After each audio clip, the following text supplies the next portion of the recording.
All right, welcome back. We are ACI Course 12, Class 9. On April 23rd, 2026. Fasten your seatbelt. We have a lot to cover. So let's gather our minds here as we usually do. Please bring your attention to your breath until you hear from me again.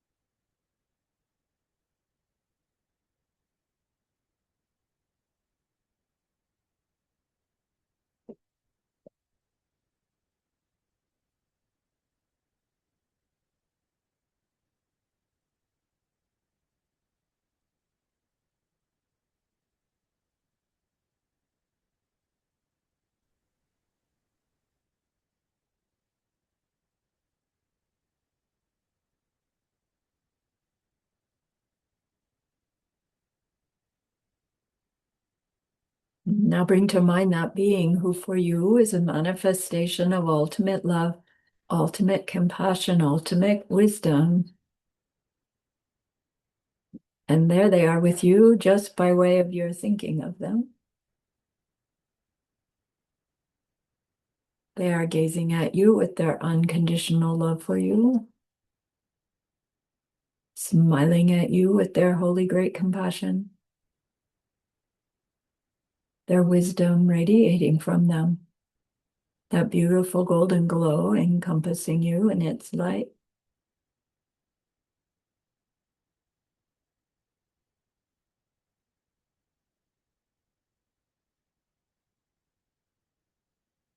And then we hear them say, bring to mind someone you know who's hurting in some way.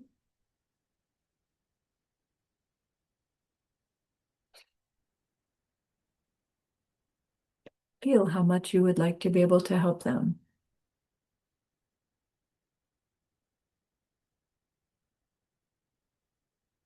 Recognize how the worldly ways we try to help fall short.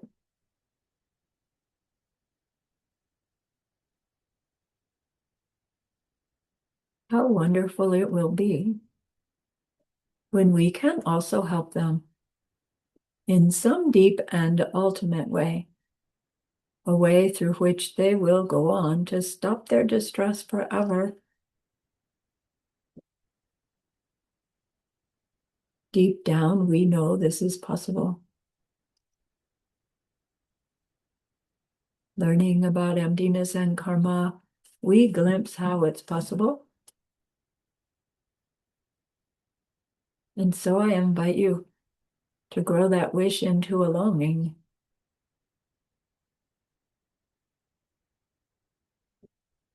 And along that longing into an intention.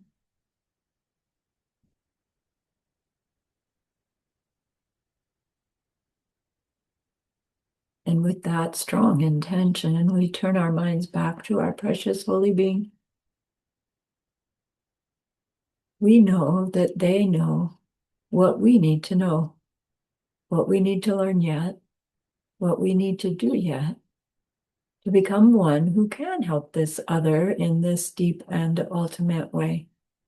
And so we ask them, please, please, please, show me that, teach me that, help me.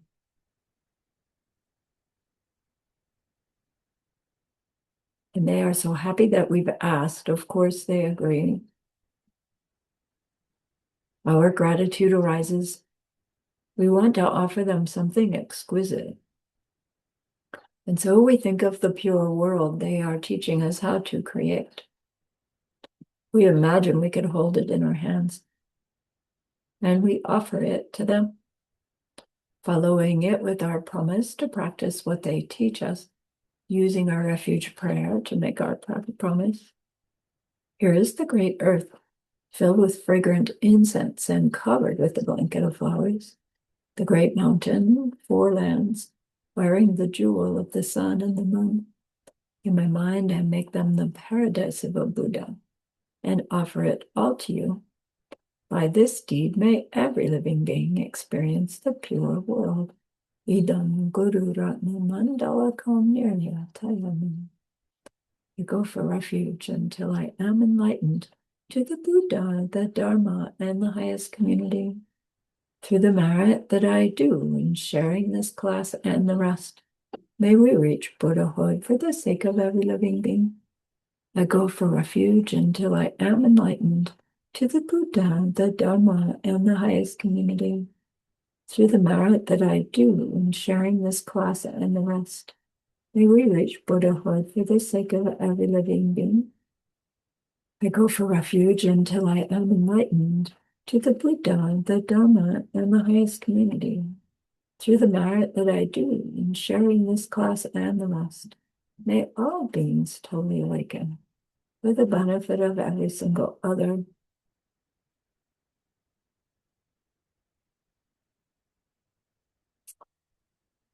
Okay. So last class, we were talking about that classical proof of emptiness called the sliver of diamond proof. And that proof is looking at the emptiness of causation, meaning things that cause other things to happen. Like how does that work? And so we learned the way the proof is stated. Consider things that function, meaning things that make something else happen. They don't grow from themselves. They don't grow from something else. They don't grow from both themselves and something else. And they don't grow from nothing. They don't grow with no cause at all. There is no working thing at all in any place at all, which ever grew in any way at all. And our mind should think, well, what does that really mean? Because things cause other things all the time. So somewhere in that logic, it can't be correct. How can it be that things don't grow from something else? And then we investigated a little bit. We really didn't spend enough time on it. That's your job as the individual to explore those sometime. And we know the punchline that there's no working thing at all in any place at all, which ever grew into being a working thing, became a working thing. In it, from it, self-existently, meaning ultimately high school, meaning for something to cause another thing independently of the experiencer's projections forced by karma. So in our training, we're first learning to always impose those words. Anytime there's a conundrum, put in there, not self-existently, and then explain to yourself, what do I mean by not self-existently? And when you're done doing that, go back and look at the argument again and see how it will start to reveal itself to us, how these statements actually are helping us crack through our misperception of how things cause other things that's so strong. Like we don't know it's a misperception, we believe it's reality. And so it takes concerted effort just to show ourselves that what we believe is reality functioning is a mistake. And then once we at least get enough clarity that these things that seem to cause other things can't be causing other things in the way I think they're causing other things because, right? And you list all the reasons you've shown yourself. Like one of the common ones is if money is the cause for buying a chocolate bar in the grocery store and then having the chocolate bar to eat, and if it takes $3.95 US to buy a chocolate bar, and the money is the cause of the chocolate bar, every time I have $3.95, a chocolate bar should show up. And it's right, our mistaken worldview that thinks it's correct says, well, that's ridiculous because you have to have money and you have to have the grocery store and there has to be a chocolate bar in the grocery store and you have to be able to get there and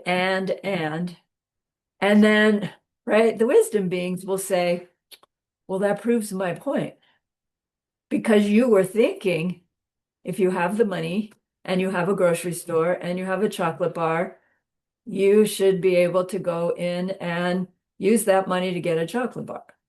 And we go, right. And they go, right. Wrong. Because you could have the money, they could be the grocery store, the chocolate bar could be there, you could be on your way there and never get there. Yeah, but that's a factor that's missing.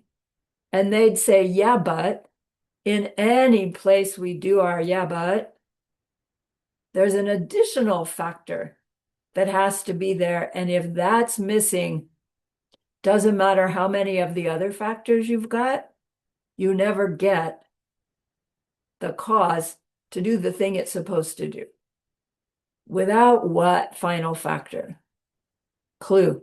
Right? The projection from the mind of the being who's experiencing that thing as a cause. Is that a part of the cause? Not the way we're thinking of the cause. It's actually the real cause. But then we would say, well, if it's just my projection that gets me a chocolate bar, why don't I just think chocolate bar? And that's a projection of a chocolate bar. And how come that doesn't make one be there? And it's like, technically it could.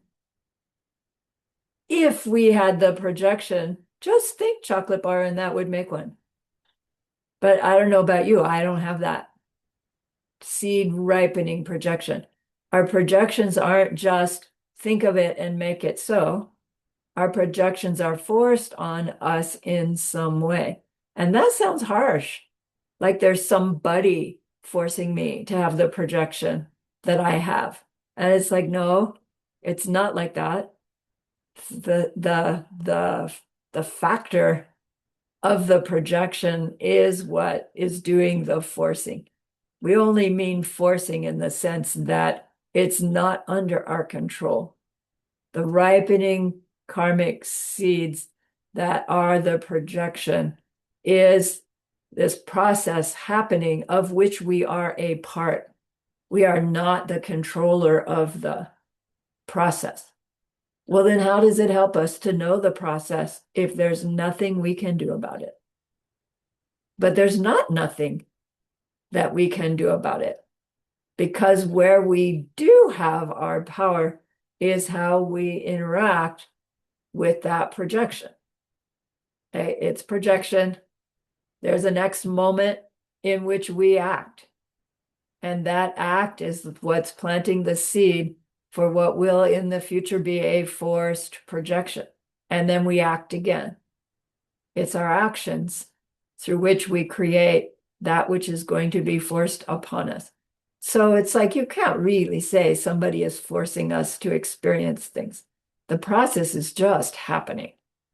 And if we don't like the process that's happening, because it's unpleasant, it's not what I want, I'm blah, blah, blah, blah, right? I'm talking about myself. Then no amount of complaining is going to change it until our complaining translates into how I plant my seeds in the face of those ripenings that I'm complaining about. So as we choose our behaviors more and more conscientiously, our forced experiences will reflect that. And we can come to recognize that we are, in fact, the creators of our futures and start taking that seriously. And we'll see by the end of class, like, well, what do I do with that? And the punchline's going to be take your vows and keep your vows, because that outlines the kind of interactions with others that plants the seeds for these futures that we like can't really even imagine how extraordinary that they'll be. Just follow the vows and dedicate them well. Okay. So, but we got to get there as to why that's the conclusion. So, what is it middle way denies? What is it that middle way uses that logic about things that cause other things? They're pointing out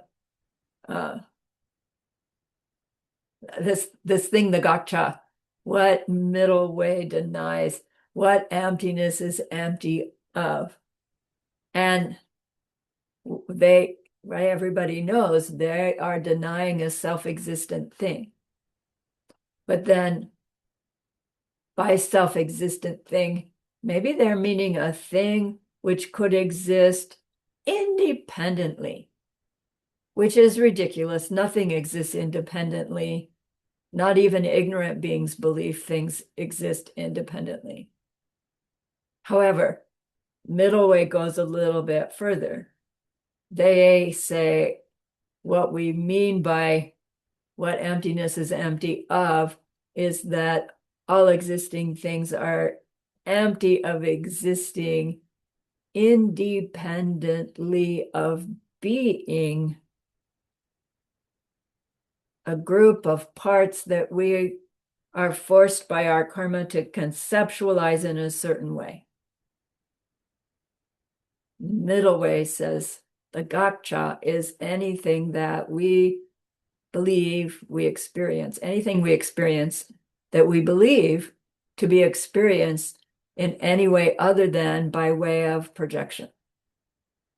And it's like, well, that would be everything, right? Until I'm really keenly aware that that's my projection, I'm automatically interacting with things as they're not my projection. I know they're not self-existent. That's crazy. But I also am keenly unaware that they're my projection and nothing but. I have to intellectually impose that again and again and again. Because even as I say, I know they're not self-existent, I see them as having their identities in them from them. And that's the opposite of seeing them, knowing them as being results of my own past behavior. Results of my own past behavior just feels too nebulous, too theoretical to be a real thing, like a pen or a yelling boss or peanut butter in the jar. That's nothing but my karma ripening. It's like, come on, no, it's a real thing. So we get all this intellectually, but really when push comes to shove, right? When somebody else has got a hold of my peanut butter jar, like, wait a minute, my, right? Understanding of where that peanut butter comes from flies out the window. I mean, not really. I don't fight over peanut butter, but right? We do fight over other things, even if it's not, you know, active fighting. We're interacting in a way. No, that's mine. No, that's mine. No, I need that. What about me? All those normal human healthy things that we're supposed to do, they just perpetuate the big mistake. So we're studying, we're working on it here, and then we drop it to our heart, meaning to our reaction level. And sooner or later, we'll surprise ourselves, right? When our wisdom reactions takes over. Like even just once is enough to go, oh my gosh, I can change. How wonderful. So watch for it and give yourself credit when you do it, because I know you've all already done that. So why we keep talking about this thing, the gotcha, something that could exist independent of any other factor, especially independent of my projection forced by my karma, is because we believe that those self-existent things are happening all the time. And they are like a two-headed purple elephant in your room right now. Anything that could be experienced by us that's not our karmic seed ripening is like a two-headed purple, living purple elephant in your room right now. Do you have to go looking for it to see if it's not there? No, because there's no such thing. Do you have to go looking for the self-existent yelling boss? I do. But it's as ridiculous as saying, wait, I have to check out to see whether there's the two-headed purple elephant here. A self-existent thing is gonna be someday that obvious to us that we'll catch ourselves doing it and go, silly. Oh, silly me. That's not possible. So if the lack of identity in it from it is the thing's emptiness, what is its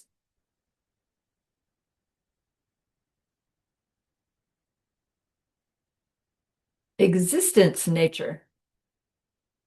And that's where we find the teachings on Dandrel, the dependent origination. And there are three, technically more than three, but three basic levels of understanding of what's meant by dependent origination. And they're divided for theoretical purposes into these three different schools called the functionalist school that has two Hinayana schools and one Mahayana school in it. The detailists, the sutras, and mind only are called functionalist schools.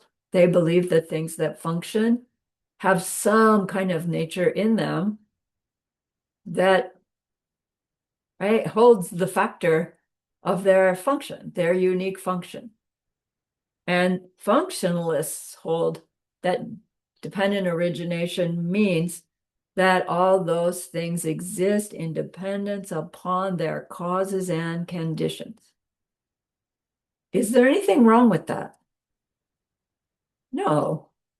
Things do all have causes and conditions. Almost all. Functioning things all have causes and conditions. That's true. It just isn't enough understanding of dependent origination for us to be able to make the change in our behavior that will ultimately stop suffering. So they say it's a good explanation of dependent origination, but it's not ultimate. It's not ultimate. It's not high enough. It's not different. It's not true enough. It's not complete enough. So then lower middle way, the independent school of middle way, they say, well, the problem with that explanation is it leaves out existing things that have no causes. There are unchanging existing things, like what? Empty space, emptiness, facts. And those also exist dependently. And the lower school says because they depend upon their parts. So things that have causes and conditions also have parts. And things that don't have causes and conditions, because they're unchanging things, they still exist dependently because they depend upon their parts.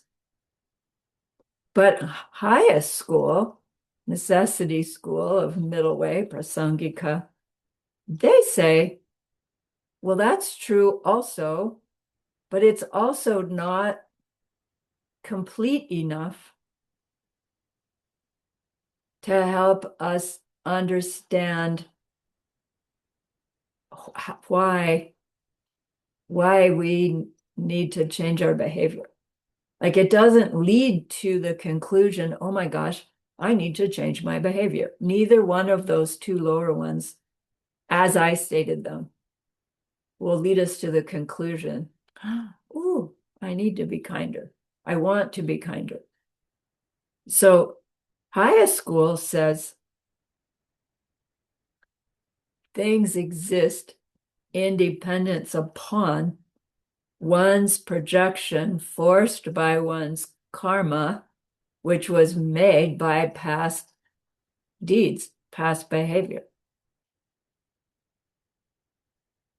That's what causes our interpretation of a collection of parts in a certain way, a collection of information perceived in a certain way is forced on us by our karma.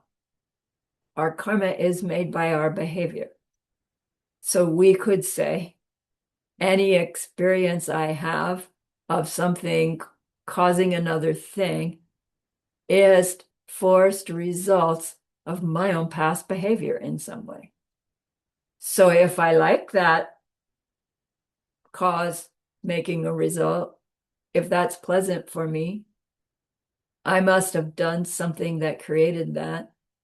And that means I want to do something that will perpetuate it if it's pleasant. And if it's unpleasant, I want to not do what will perpetuate it as unpleasant. And in fact, I want to do what will plant something pleasant in the future instead. And we understand that punchline, right? We've been growing up on it all these years.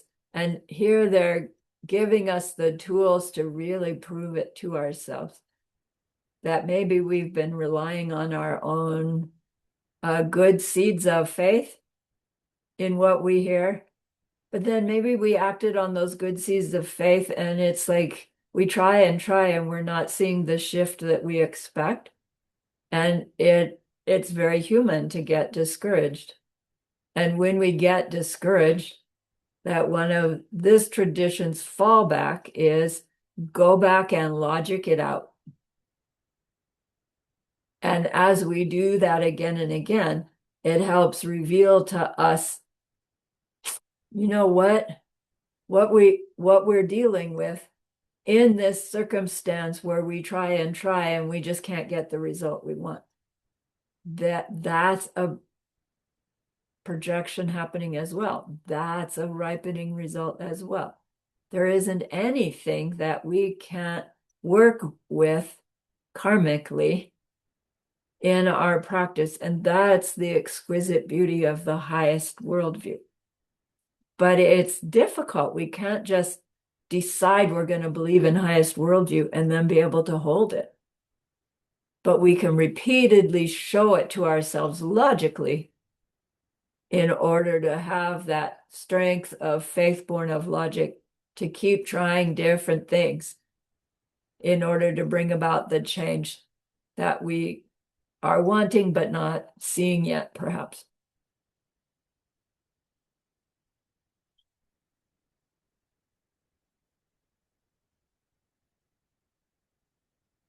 So your quiz also asked, what would be a good way to describe the object we deny in the case of the proof of the emptiness of causes, that diamond sliver proof? It would be anything that could cause another thing to happen without having depended upon shifting projections forced upon us by our karma. So the object we deny in causation is any causation that could happen independent of our projection of that causation happening. Does an oak tree have to come from an acorn? Yes. Do all acorns cause oak trees? No. Do any orange seeds ever cause oak trees? No. What's the necessary factor in a given acorn growing into an oak tree? The mind of the perceiver, the projected results of past something. If that oak tree is a pleasant thing for you, it's past kindness. If that oak tree is in the wrong place and it's an obstacle and it's a problem, then that oak tree is a ripening of negative karma. What if it was an oak tree that was pleasant for you, and then, I don't know, circumstances change, it gets too big, and now it's causing the sidewalk, to raise up and crack. And now the city says you have to fix the sidewalk. And in order to fix the sidewalk, you have to take out this humongous oak tree. Now the oak tree that was so wonderful and beautiful is now a pain in the butt. Did the oak tree change? No, our karmic seeds changed. So we can't even say, oh, oak trees are from good karma. It was yesterday, but today it's not. Does it mean the oak tree was never there at all? Difficult. Did it used to be a two-headed purple elephant and now it's not? Or was it always not a two-headed purple elephant? Always was my projection, my projection, my projection, my projection. Still is. Still is, still is, still is. So dependent origination at its highest level, we're training ourselves for that to be our fallback to the question, why is this happening to me? No, what should I do about it? It gives us the immediate insight. Maybe it doesn't give the answer, but it gives immediate insight that then we can work with.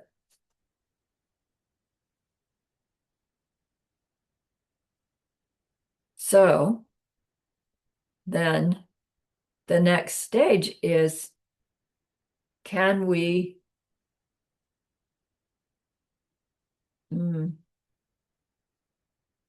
can we prove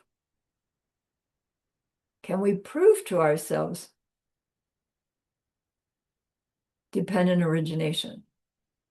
Like we just used it as the explanation for the ramification of the no self nature of causes.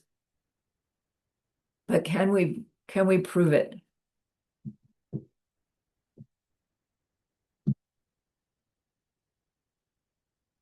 The dependent origination. So there is a proof called the proof of dependent origination. And it applies to every existing thing.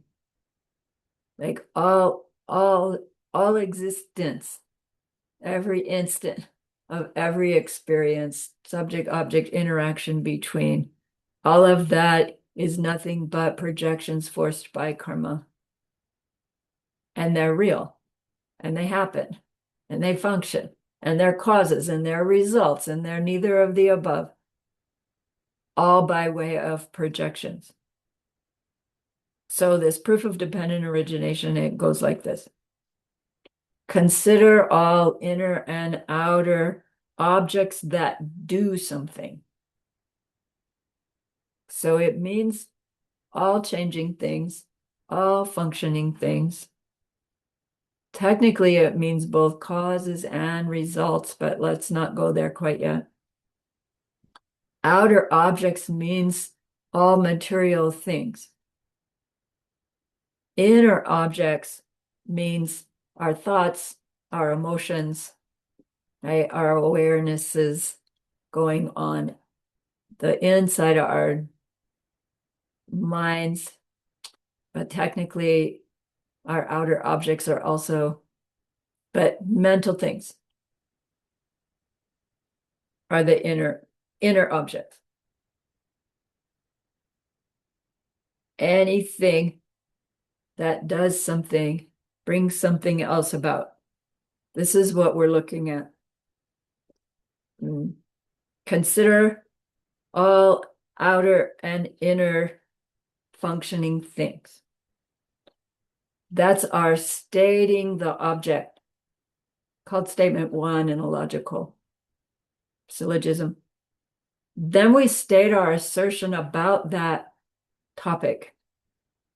We say, they don't exist ultimately. And what's meant by that, it's like it's hard to know until we actually investigate it. Is it saying they don't exist ultimately, or they don't exist ultimately, or ultimately they don't exist? Like, is it saying they don't exist at all? Or is it saying the way I think they exist, they don't exist? What do they mean by ultimately? What do they mean by not exist? And it's like they know what they mean. And our task is to try to recognize, what do I think they mean? And then sort out whether what I think they mean is gonna hold up. And that's how we use these logical syllogisms, not just to memorize them and say, okay, but to disagree with them and work with them and rework our thinking about what are they really saying. So now we also have clues, right? Anytime middle way is talking about ultimately, they mean existing in some way independent of being, projections forced by karma. So we can throw on our knowing the punchline, or we can try and work our way there by questioning. What are they saying they don't exist at all? Or are they pointing out the two-headed purple elephant? That's not there, but something's there. What are we really asserting about these objects that do something? They don't not exist at all. Things that cause other things. They are things. They're there. How and why they're there, that's what we're investigating. So Geshe-la's example was the having money to go buy a chocolate bar. You get the chocolate bar, you eat the chocolate bar, and then the chocolate bar is gone. So we already showed that just having money isn't the cause of getting the chocolate bar. And we also want to look at the chocolate bar because the reason we take money to the store to get the chocolate bar is because we expect the chocolate bar to give us some pleasure. Otherwise, we'd buy licorice, right? Or gumdrops. We're going to go to the grocery store and buy that thing that we expect to suit our need, whatever that need is that we went there for. And so we are also saying that the chocolate bar itself is the cause of the pleasure that I anticipate getting from it, which is why I'm willing to spend money to get it. And so we would want to not only look at the cause of money getting the chocolate bar, but also at the chocolate bar is the cause for the pleasure, is the quality of deliciousness in the chocolate bar. Now, that's pretty easy to show ourselves that it's not, because if it were, everybody would experience chocolate with the same amount of pleasure that I experience chocolate. And I know at least one person in my experience who would choose a caramel over chocolate any day. And it's like, she must not be human. Everybody loves chocolate. Chocolate is pleasurable for everyone. But if that were true, there wouldn't be a bazillion different kinds and versions of chocolate bars. Because if chocolate had its deliciousness in it, you'd only need one kind, and everybody would be ecstatic with that one kind. But there are many kinds, because none of them have as one of their characteristics deliciousness. And it's like, that feels so awkward, because it's like, yes, it has to have something in it that's delicious. Otherwise, it'd be no different than dog poop. I mean, I don't know if dog poop's delicious or not, but let's take something that's not so delicious. I don't know what to pull out. For me, canned cream corn. Chocolate is different than canned cream corn. There has to be something in it. But there can't be something in it, because if it were, everybody would say the same thing in comparing canned cream corn with chocolate. And there's probably somebody in the world who loves canned creamed corn, maybe even better than chocolate. I can imagine it. Another consideration is chocolate kills dogs. If they eat enough of it, they'll die. I guess technically, if I eat enough of it, I'll die too. But it would take a whole lot more chocolate relative to me than it does to feed a dog, apparently, for it to be toxic to dogs.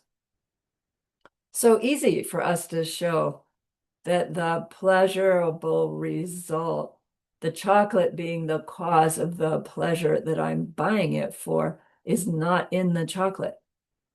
Well, so if I could show that to myself, does that mean don't bother buying chocolate? Because it has no pleasure in it. And it's like, oh man, but I want to buy chocolate, right? I want it, right? So again, we want to show ourselves again and again and again. Where does the pleasure of the chocolate come from?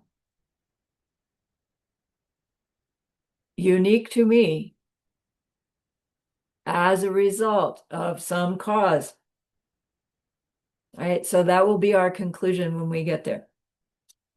So consider the inner and outer objects that do something. They don't exist ultimately.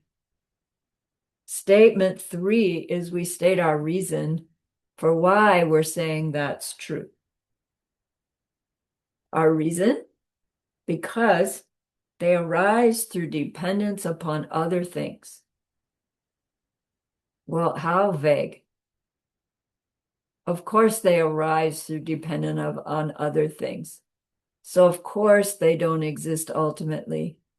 But that means then that what they mean by ultimately is independently, existing totally independent of other factors. Consider any outer or inner thing that makes something else happen, as in that we can experience. They don't exist independent of other factors. Did we ever think they did? I mean, when we pin it down, it's like, no, we know that they exist depending on other factors. So how does this really help us?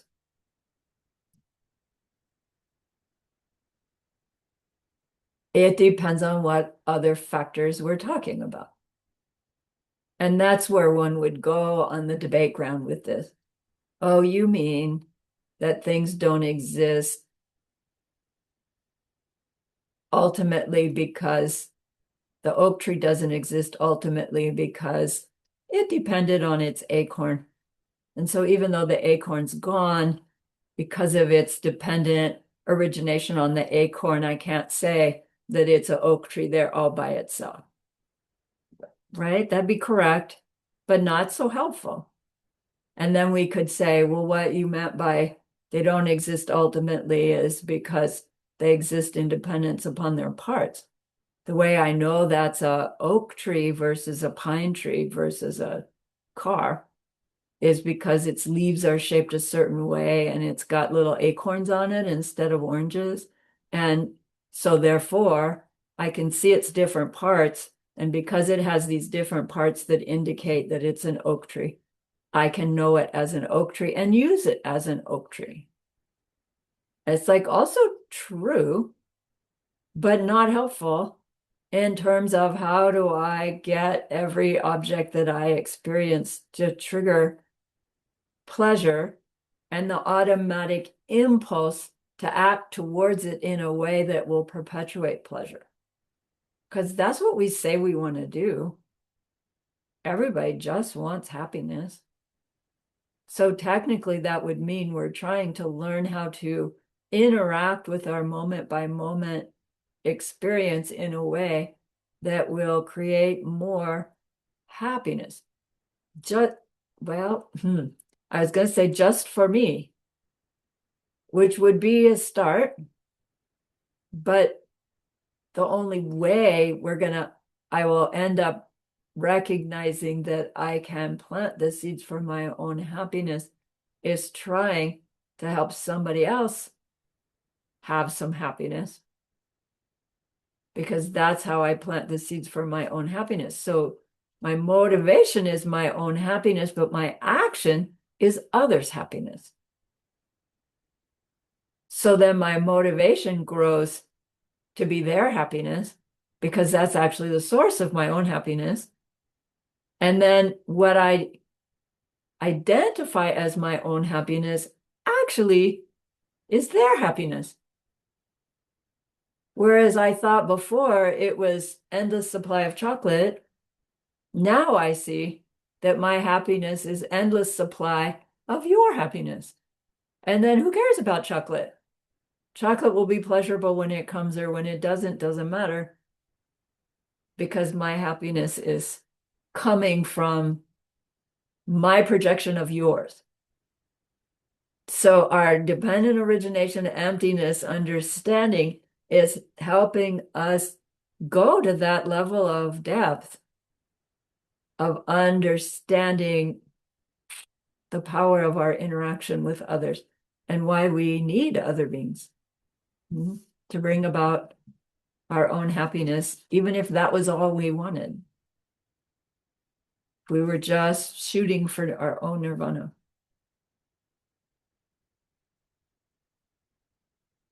So consider all inner and outer things that do something. They don't exist ultimately because they arise through dependence upon other things.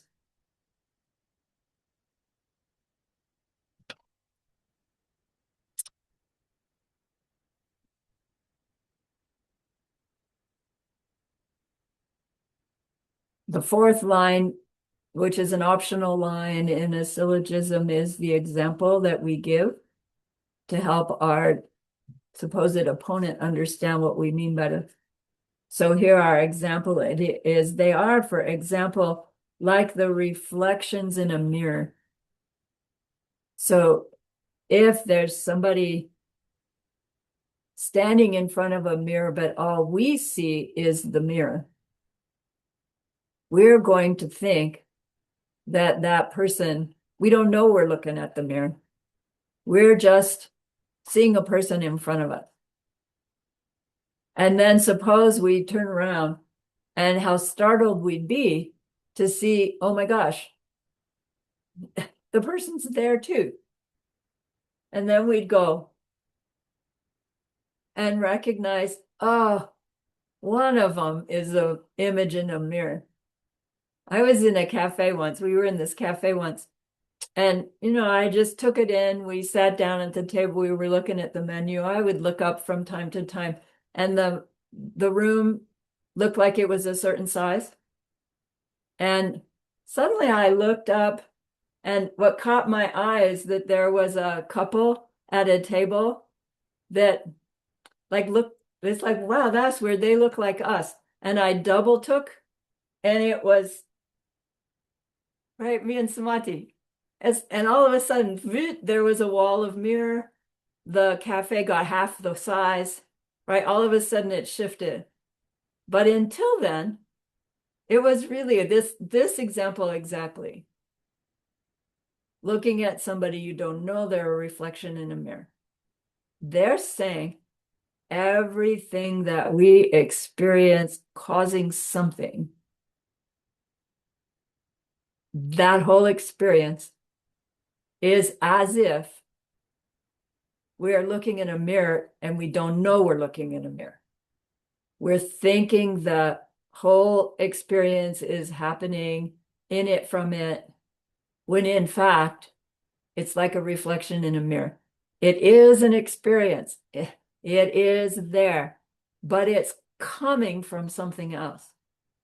It's actually something else. It's actually a projected result from past behavior.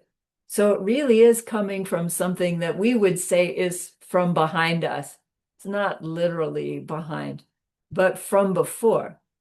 Behavior from before made the imprint that's ripening now as this real experience that we're mistaking as a experience in it from it, dependent on its own causes and conditions, its own parts, but independent of being ripening results of those past behaviors, not knowing it's a reflection in a mirror.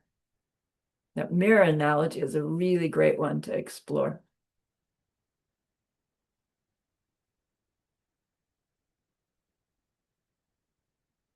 So we have a tool for showing ourselves the emptiness of causes, and we have a tool for showing ourselves the dependent origination of causes. Because if our conclusion that causes are empty, we might end up saying, well, then there's no such thing as a cause. And understanding the dependent origination of causes shows us how and why it does appear that things cause other things. It is true that acorns, when they grow into a tree, cause an oak tree and not a bicycle. However, none of that happens independent of the ripening results of the perceiver of that oak tree. And then whether the oak tree is a pleasant oak tree or an unpleasant oak tree is another layer of understanding about the causal and resultant factor of oak trees from acorns. It's a different cause and effect relationship that we're looking for. So when we are trying to figure out where our happiness comes from, we work to show ourselves where we think it comes from. Oh, another chocolate bar. Even better if somebody will give me a chocolate bar instead of me having to pay for it somehow. And then eating the chocolate bar, enjoying the chocolate bar, but then it's gone. Right? There should be, we should be able to figure out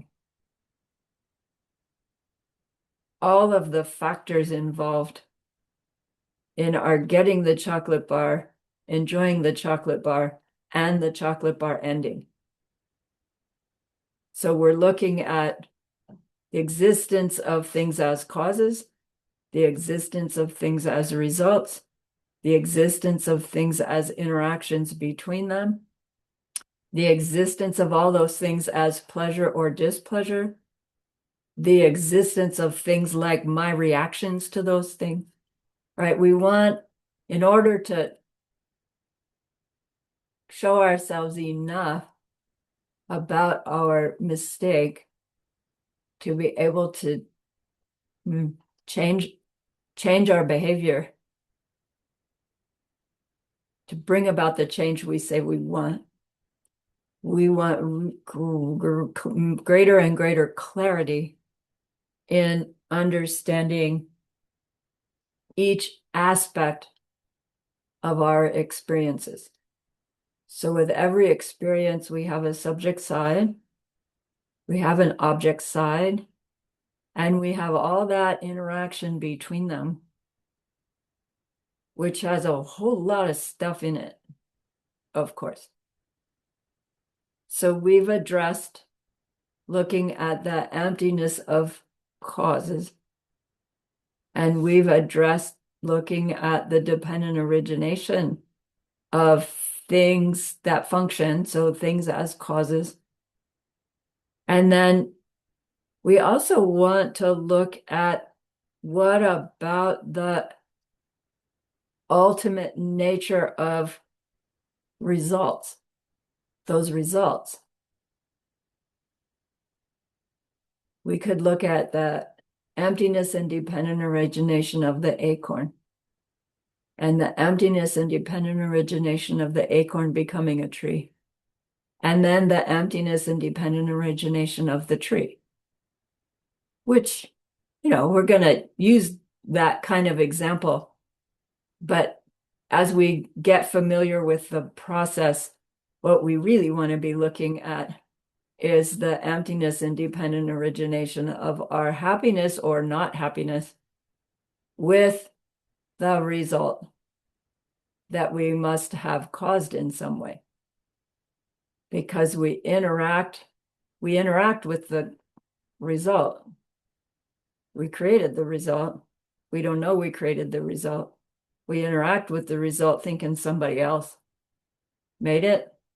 And so we probably choose the wrong kind of interaction with the result, thinking we'll make more similar results if they're good ones, thinking we'll get rid of that result if it's a bad one, when in fact, what we're doing is just perpetuating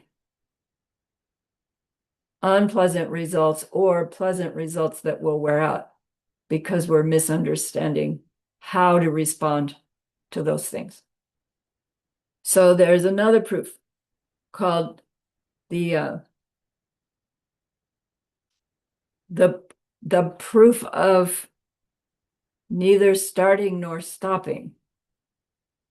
And it's like, what do they mean by that? It's the proof they use to demonstrate the emptiness of results. So if you think about a cause causing a result,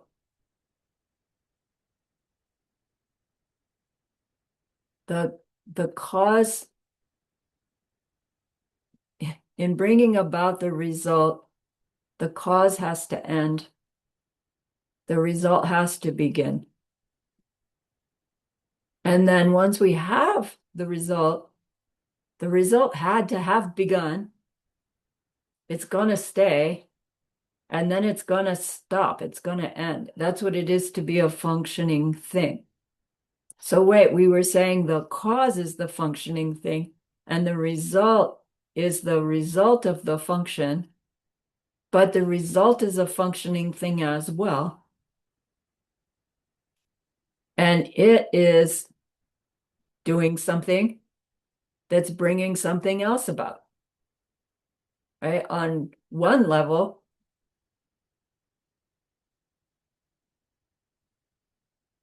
we're believing that that result is bringing about my pleasure or displeasure. And so if that result is doing that, it has a beginning of doing that and an end of doing that, because that's how things function, right? They begin, they stay, they end. They make things change. That's how change works. So we want a tool for investigating how it is that causes become results. How is it the results come from causes? Which is really saying two different things.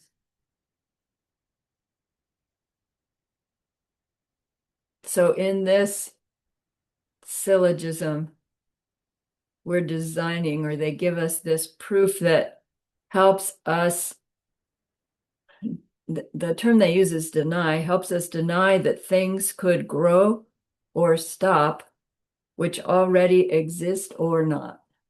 I'm going to say it again because I think it's on your homework. The proof of neither starting nor stopping demonstrates the emptiness of results. And the proof is saying this proof is where we deny that things could grow or stop, which already exist or not. So we've really got exist or not and become, grow, or stop. We've got all these different factors built in there. So Geshe-la used an example. He said, look, consider you have a watermelon seed. We haven't planted it yet. We're holding it in our hot little hand. Wait, time out. Let's take our break before I start this. Otherwise, I'm going to yak right through to the end. So let's take a break, get refreshed. Then we'll hold the watermelon.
Lama, can I ask you a question? Okay. With these proofs on, like for example, with the chocolate one, what you were mentioning, when I try to talk to people that are not let's say, in the Dharma, Mhm. like for them it sounds very crazy to think that the chocolate or like the chocolate, when I say the pleasure of the chocolate is not in the chocolate, because if it was, then I could eat all the chocolate that I want and I will never get like this feeling of bleh, like this feeling of I don't know, disgust at some point. Right. And then they're like, okay, this is a bit like, what are you taking? You know? Right. And then I don't have an answer to that. Like Right. I don't know how to handle that. Because you can't argue with a crazy person. But who is the crazy If person? they're Me? not interested, if they're not interested, then they're not interested in logical proofs. Logical proofs won't hold water for someone who's not looking for an answer. But it's the same with the pen, right? Like if I say that the dog sees Right. a chew toy and they're like, come on, because If it's they're an not in, animal. yeah, right. If they're not interested in exploring, there's nothing in those examples that can change somebody's mind. Well, then why do we bother? Because Yeah, they sure as heck changed mine, right? Because there's nothing because in them that can change minds. They they changed mine, because I was searching for an answer. And I'm willing to consider logic, to question my own thinking. But most of us don't want to question our own thinking. We want confirmation that our thinking is right. mm,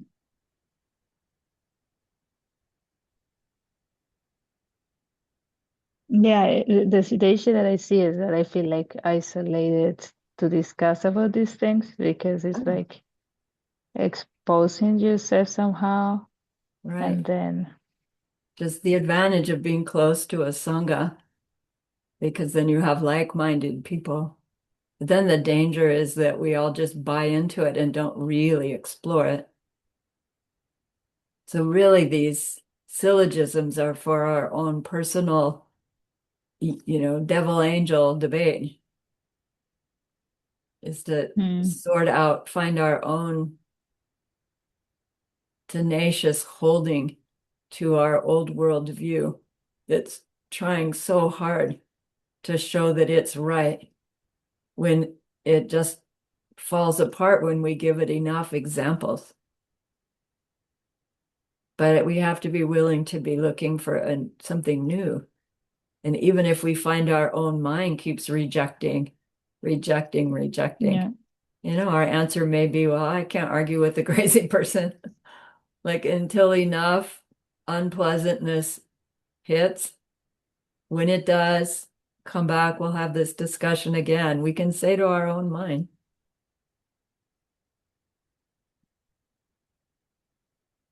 mm, thanks thank you, for Dan. asking.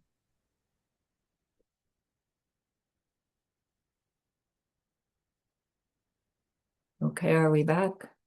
Hello, everybody. Woohoo.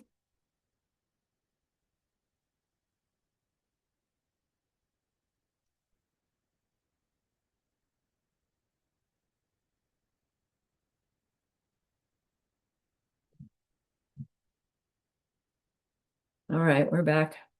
It's on the recording, wherever you are out there. Janet, thank you for being a living being in my video. So suppose we have this watermelon seed in our hot little hand.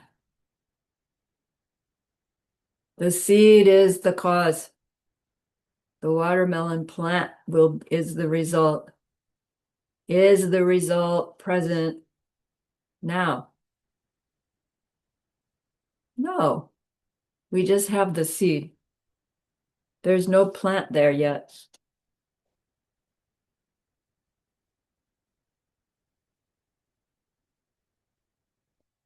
then we recognize that if this thing, this seed, gets certain circumstances, that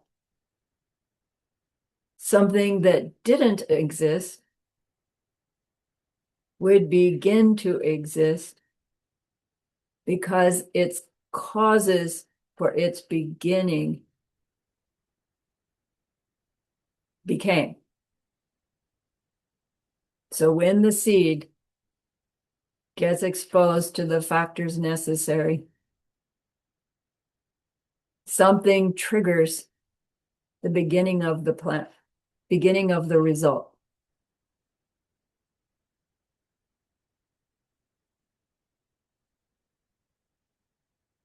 And then the result continues as the result. You have finally a mature plant. And when we see the mature plant, we relate to it as, oh, there's the watermelon plant. We don't really relate to it as, oh, there's the result of the seed. Like it being the result of the seed is long gone. It's now creating watermelons that have seeds in them. So the result is now become the cause of future results. But how can it be the cause if none of those future results have come about yet? How can the watermelon seed in my hot little hand be the cause of a watermelon plant until the watermelon plant is there? Only once it's there was the seed its cause, right? But by the time of the result, there is no seed left. So how can it be the cause of the result until the result is? So technically, the result makes the seed the cause. But by then, the seed's all gone.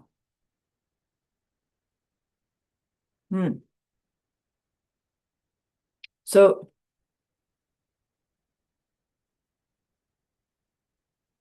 they say, let's look at these four possibilities for the relationship between the result and the cause, the plant and the seed.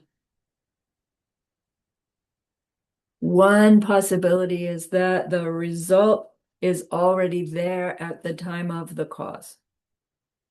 Somehow the result has to already be there so that this thing called the cause and this thing called the result can have a relationship of cause and result.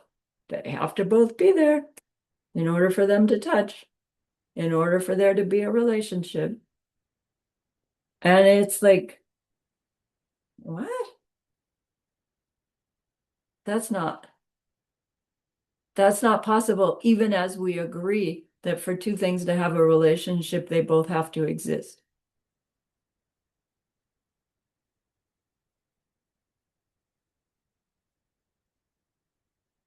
So this example, this exploration, it says, look, in our experience, there is no result there at the time of the cause. There can't be. Second question is,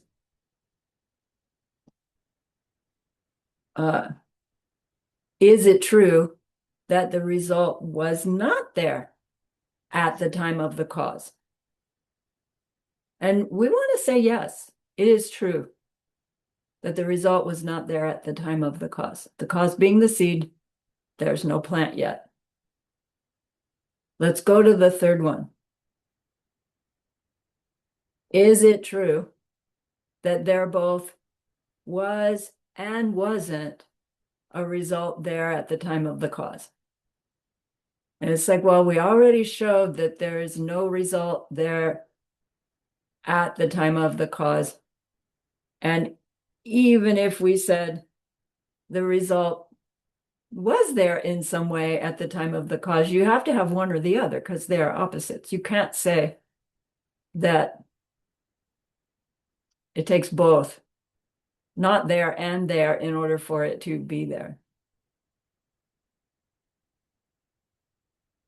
And then the fourth possibility is it that there, it neither was nor wasn't there?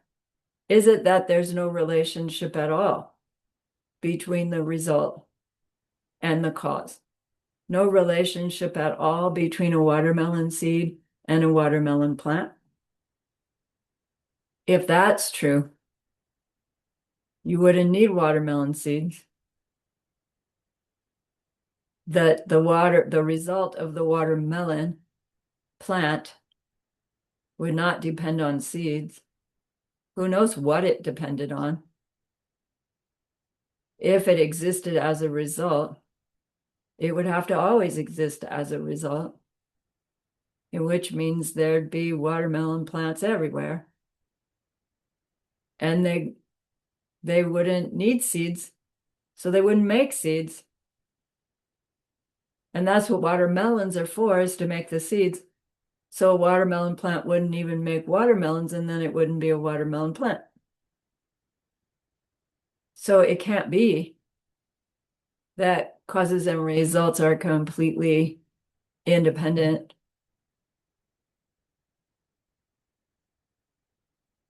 And it can't be it takes both no result and a result there at the same time to have a result.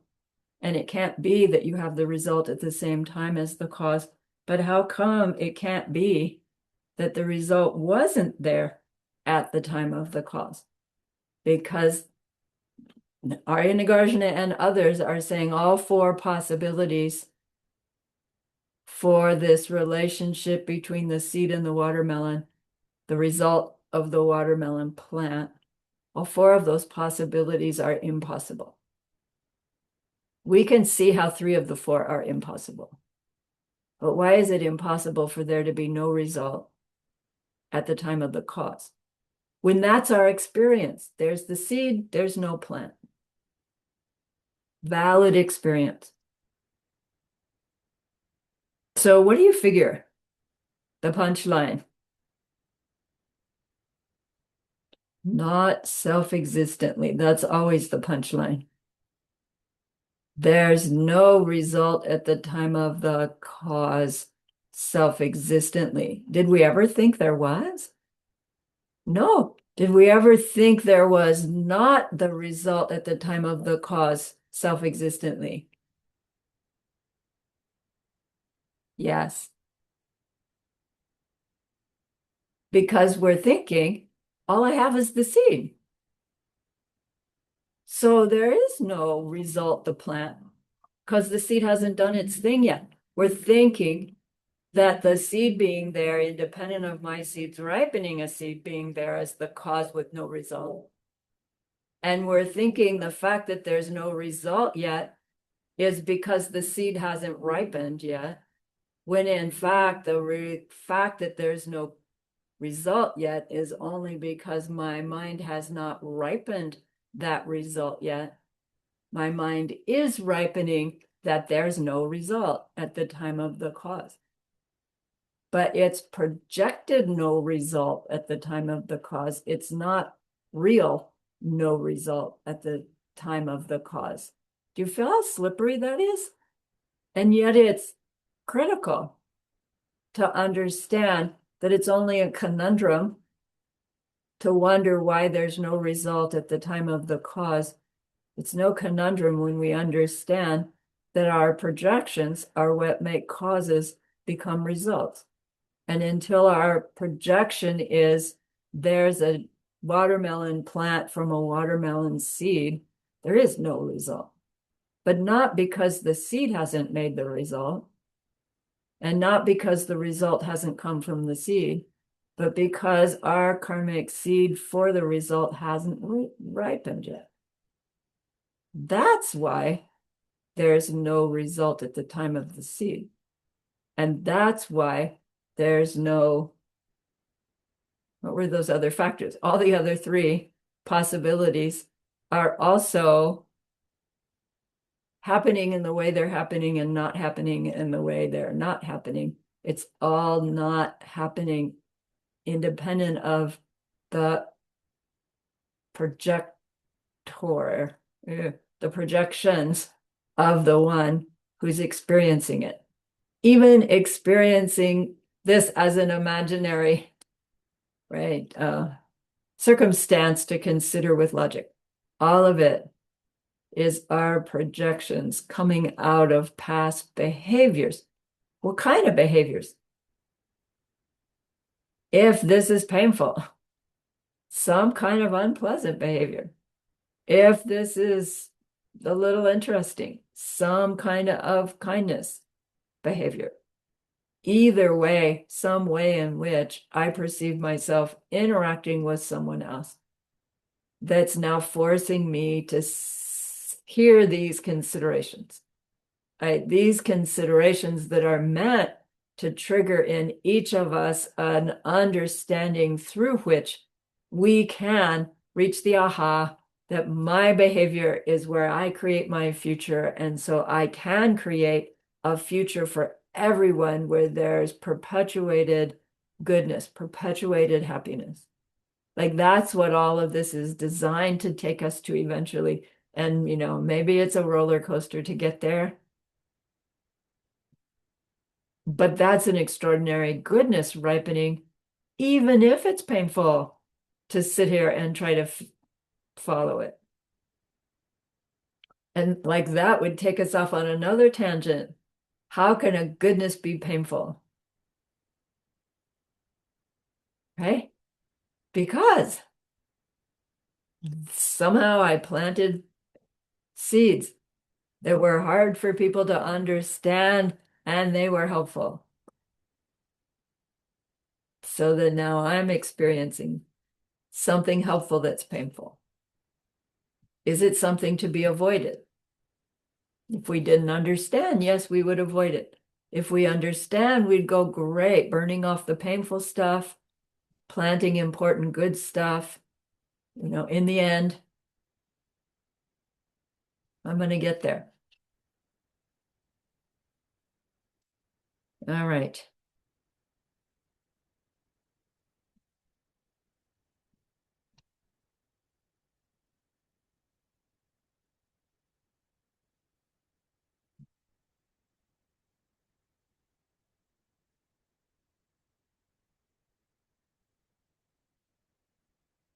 So the commentary says Master Shantideva is wanting to influence two different groups of people that are in his audience.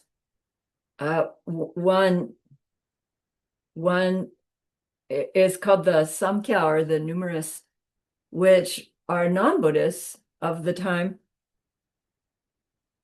And they held a belief that there is a creator being who creates all the causes and results, like all existence, right at the beginning.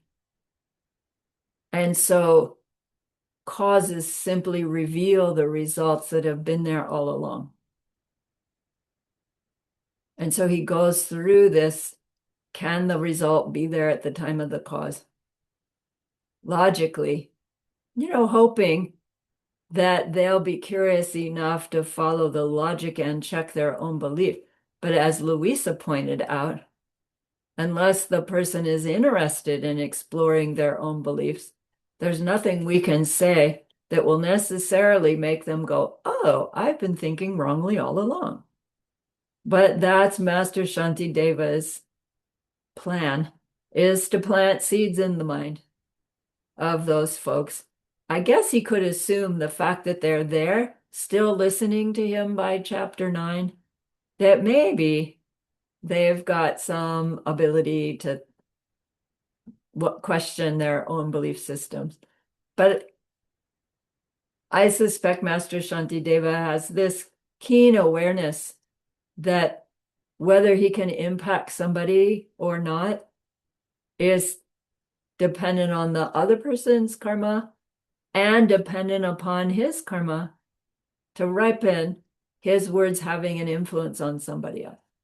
And he knows that, and he is planting his seeds as he's giving his presentation.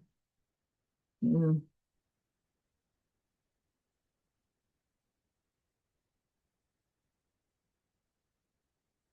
The second group he's addressing are Buddhist groups. And they don't identify specifically here, but they say some Buddhists believe that a result can have a nature of its own. No Buddhist group believes in self-existence, but there are levels where we are still holding that those not self-existent things have some nature of their own, because that's what differentiates things. That's what allows me to differentiate between a pan and a bicycle and between a tortoise and an elephant. They've got similarities, but an elephant has elephantness, and that's unmistakably different than the tortoise that has tortoiseness. And when you try to pin down exactly what that is, it gets a little slippery. But if you don't go there so far, you would say, no, there's something indicating to me that that's elephant that I'm looking at. And then I realize that the elephant I'm looking at is pretty unique to me. From my angle, from everything I think I know about elephants, everything I've ever experienced. But there is an elephant there. And why can I say that? Because every human that walks by this enclosure says, wow, look at the beautiful elephant. And when we say, yeah, but what about the fly sitting on its head? We would say, yeah, there's a fly sitting on an elephant's head. I don't know what the fly experiences. That doesn't impact me. Do you see? Because our mind is like, no, I understand what's meant by the elephant not having all of its nature, not self-existently an elephant. Yeah, each one of us experiences it unique to us without having to go, and there's no elephant there other than the one that's unique to me. Because what about the one in the Tucson Zoo right now that I've never seen? Because there's baby ones there that I've never seen. But just to be able to say there's baby ones there that I've never seen, it means I've heard about them. And so I'm thinking there are baby elephants in the Tucson Zoo that are there, independent of my projections. But when I say, no, there's no such elephant independent of my projections, it seems like there's a big nothing except for my projections. Is that accurate?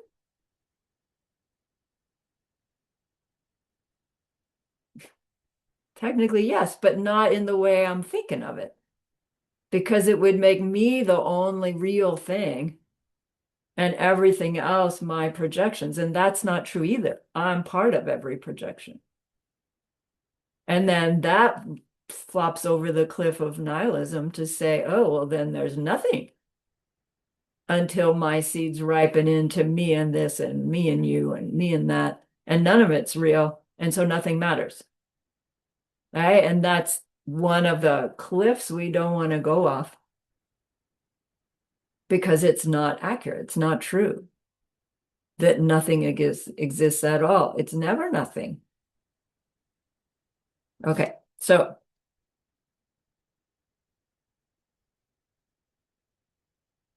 those Buddhists who believe that a result can have a nature of its own, if they're interested in exploring that, the direction they generally go is to say, well, if a result has some nature of its own, it has something about it that's independent of other factors. And that means there's something about it that can't change. Because change requires being influenced by something. So we can't create a thing that will never change, because in being created, change had to happen. The cause had to change to create something, and something had to change to be created. And if it was changed in being created, it is changed by being, by staying, it's still changing. And changing things will always wear out. They'll run out of their impulse that changed them.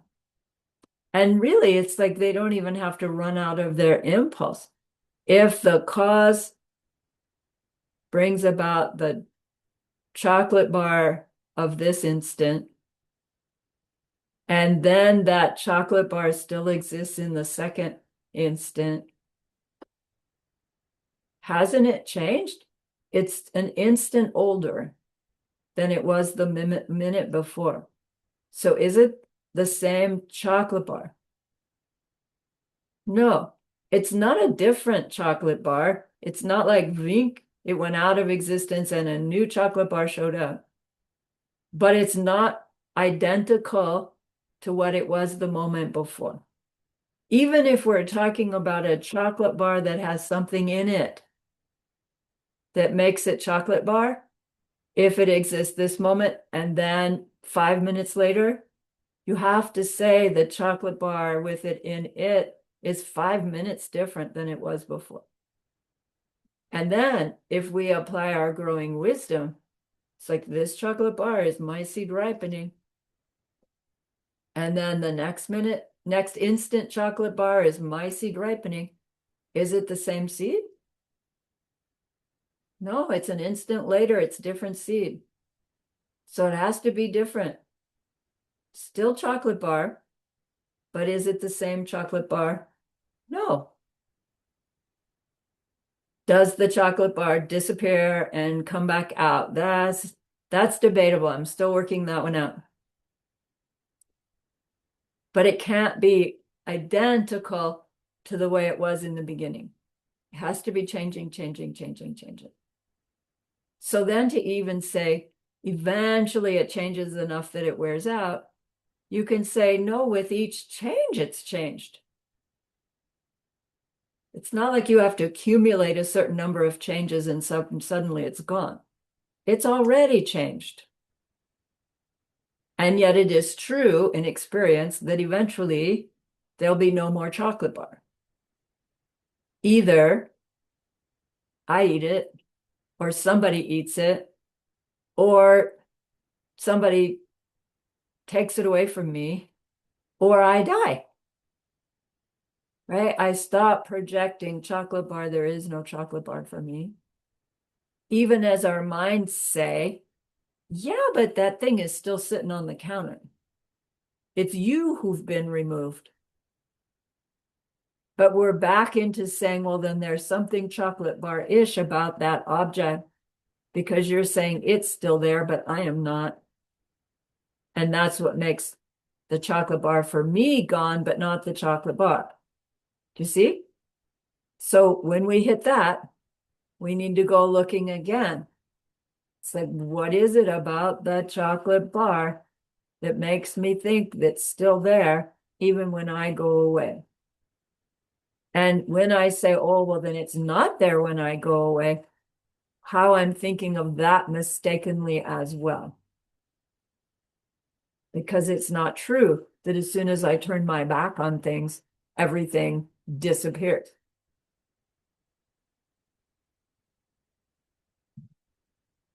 But how do I confirm that they didn't disappear? I have to turn around and look at them. But that doesn't confirm that they didn't disappear. It confirms that they are, again, my projection. And they're different than they were before. So maybe they did all disappear. All right.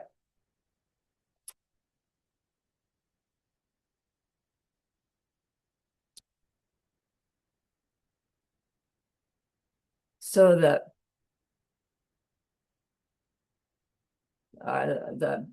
punchline includes every thing created by a cause wears out.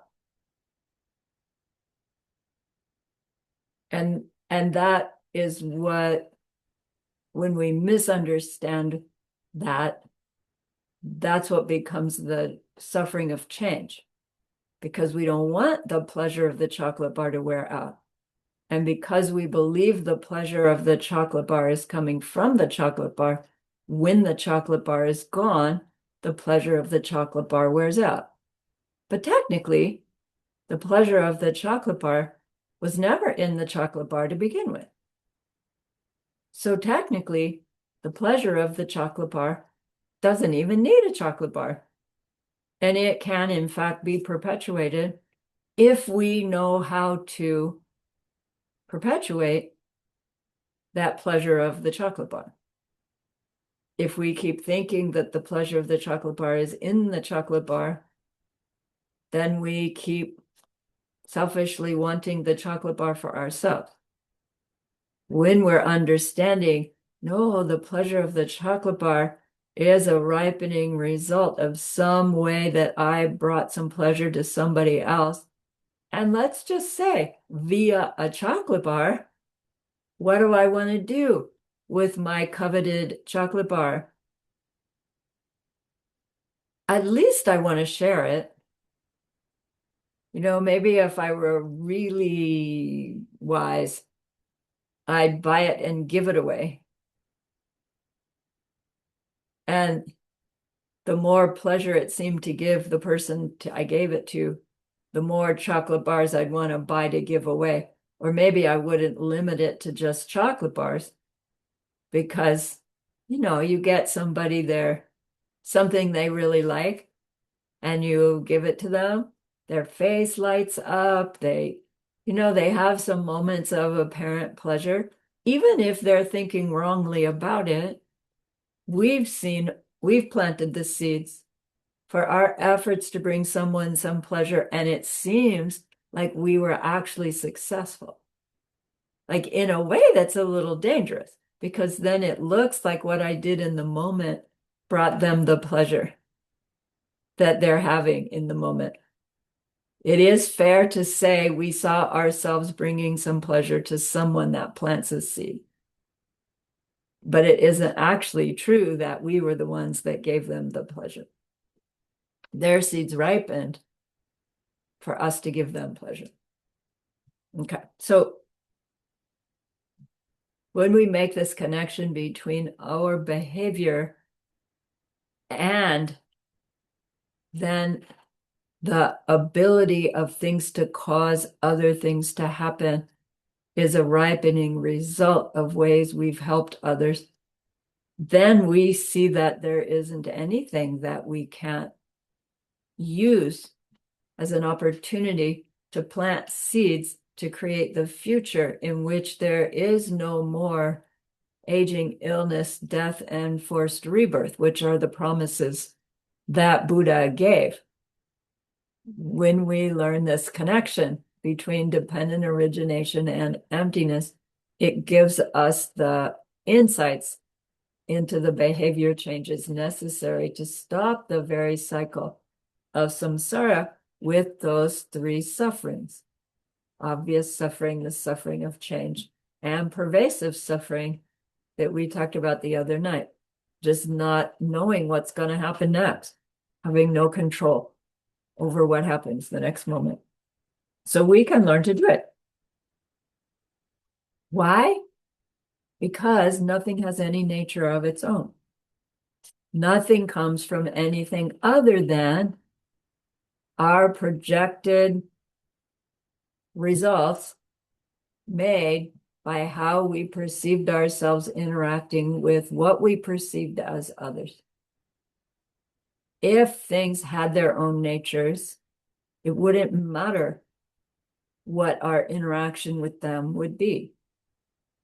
They would be their identities and whether they were pleasant or unpleasant in them from them.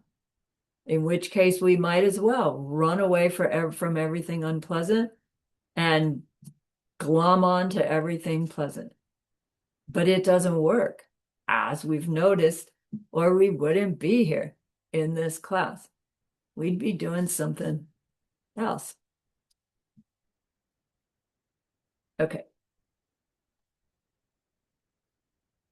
So Geshe-la said, I'm going to just read this to you. The irony of our conventional deceptive existence is that we work so hard at trying to satisfy our own needs and desires, even being willing to do selfish or even harmful things to others to get what we want or to avoid what we don't want, when these very needs and desires and aversions don't even exist in any way other than as the results of our own past deeds. If we want our own needs and desires to be met, the only way to have that become our projection is to try to give to others, to try to meet others' needs and desires, consciously, with wisdom, and dedicated. And then to help them avoid what they dislike to the very best of our abilities on a very real level that we won't regret. This is the only way to see ourselves getting what we want in the future. So all those times that we do get what we want, it's ripening results of past times when we've helped others get what they want. Like, honestly, don't we get what we want a whole lot of the time? And yes, there are times we're getting things we don't want. But my guess is that if we were willing to really admit we have a lot of goodness happening and we take it for granted, we don't recognize, wow, I must have at least been stupidly, amazingly kind, even if I didn't know before to do it by planting seeds. I did it anyway. And maybe that's more extraordinary. To have gone out of our way to help other people get their needs and wants met, not even knowing that we were going to create our Buddhahood in doing so. Wow, you were amazing before. Like, think of your past yous and say, thank you. Thank you. And give yourself credit. All right. So we have the tools to look at where causes for things come from. We have the tools to investigate where getting the things we want come from. We have the tools to investigate why the things we get come to an end. Right? Bad things come to an end, thank goodness. Good things come to an end, doggone it. And how to use that understanding. We can come to this conclusion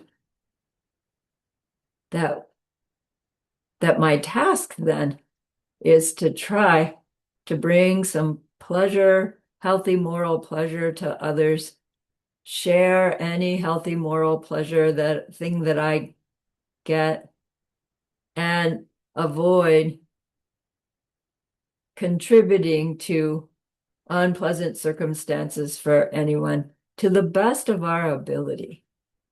And then we grow that best of our ability to more and more subtle levels as we work with it.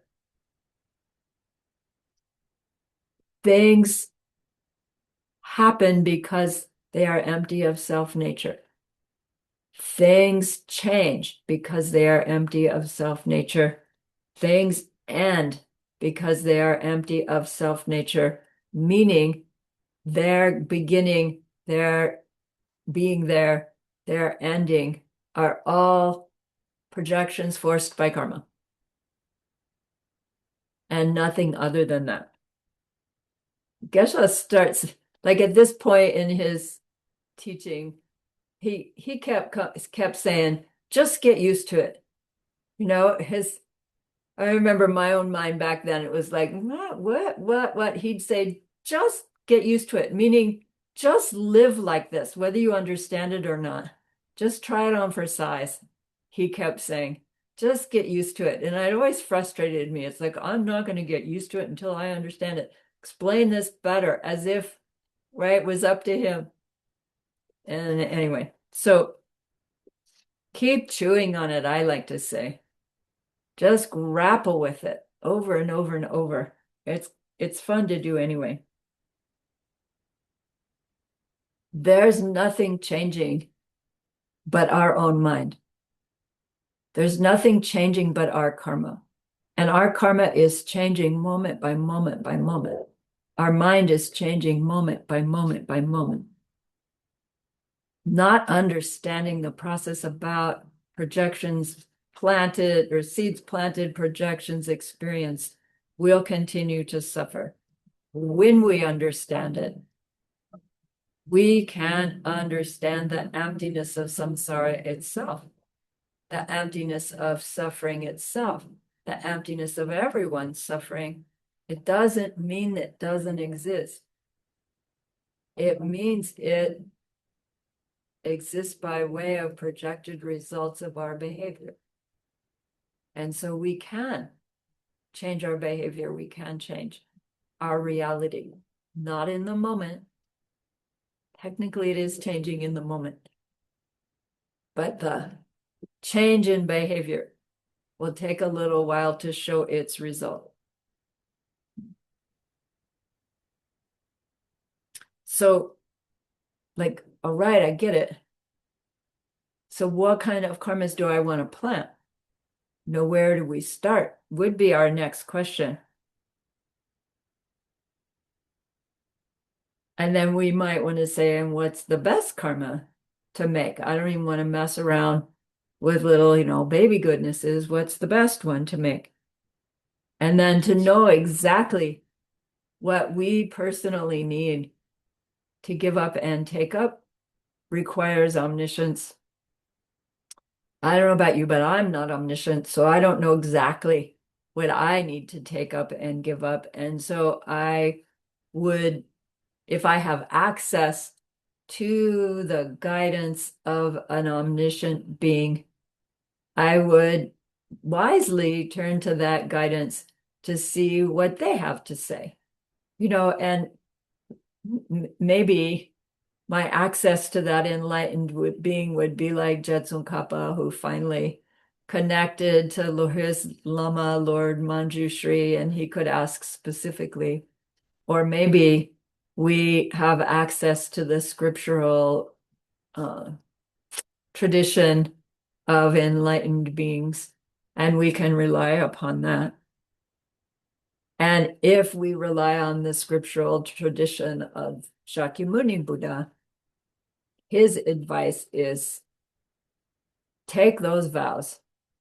He says those 3 sets of vows, the pratimoksha vows, meaning the individual freedom vows, which start with the plain old avoiding the 10 non-virtues, training ourselves in the opposites, learning to protect life, protect others' property, protect relationships, speak truthfully, speak in ways that bring people together, speak kindly, sweetly, gently, speak purposefully or not at all, help others get what they want, whether you like them or not, help others who are having trouble getting what they want, whether you like them or not, and cultivate correct view. the understanding of the laws of karma and the understanding of past and future lives, meaning the continuum of our mind stream. That's the place to start. Then cultivate the more specific individual freedom vows, like the 5 layperson vows, all the way up to the 200, 300 plus ordination vows, if you're so inclined. Then add your Bodhisattva vows, those proactive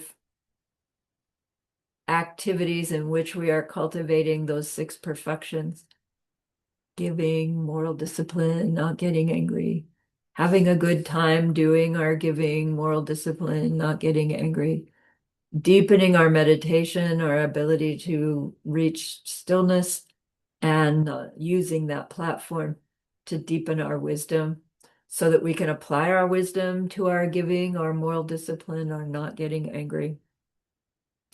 Those behaviors are outlined as 64 vowed behaviors, things that we determine to avoid not doing.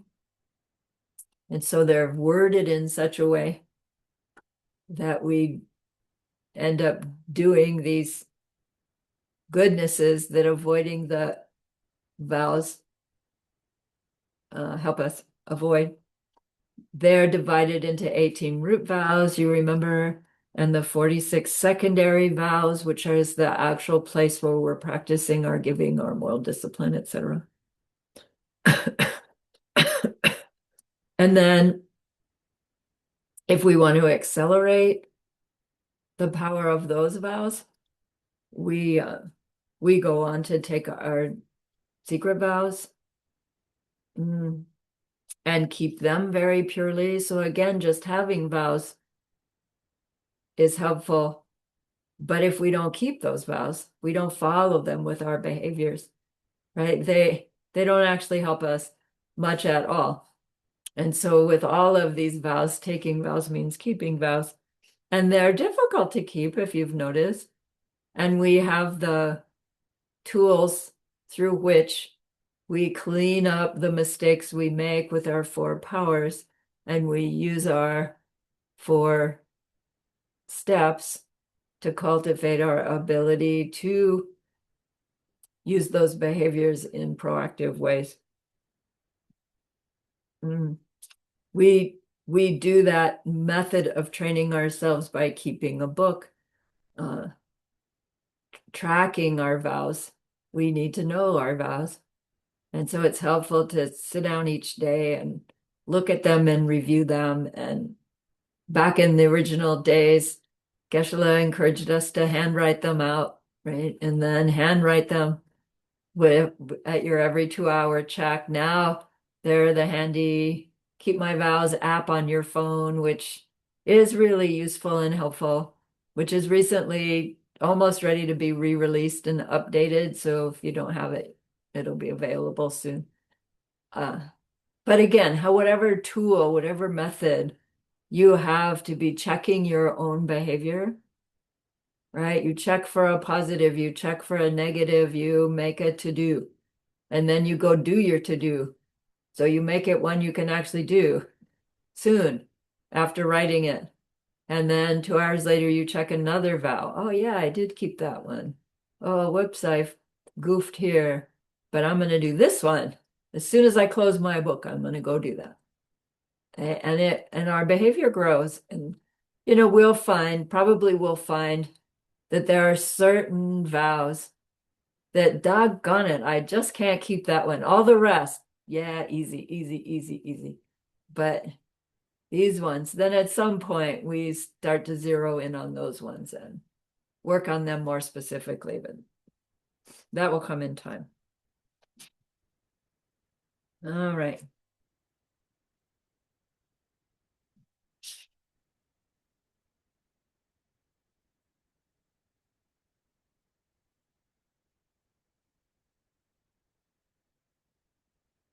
So Master Shantideva goes on then to point out how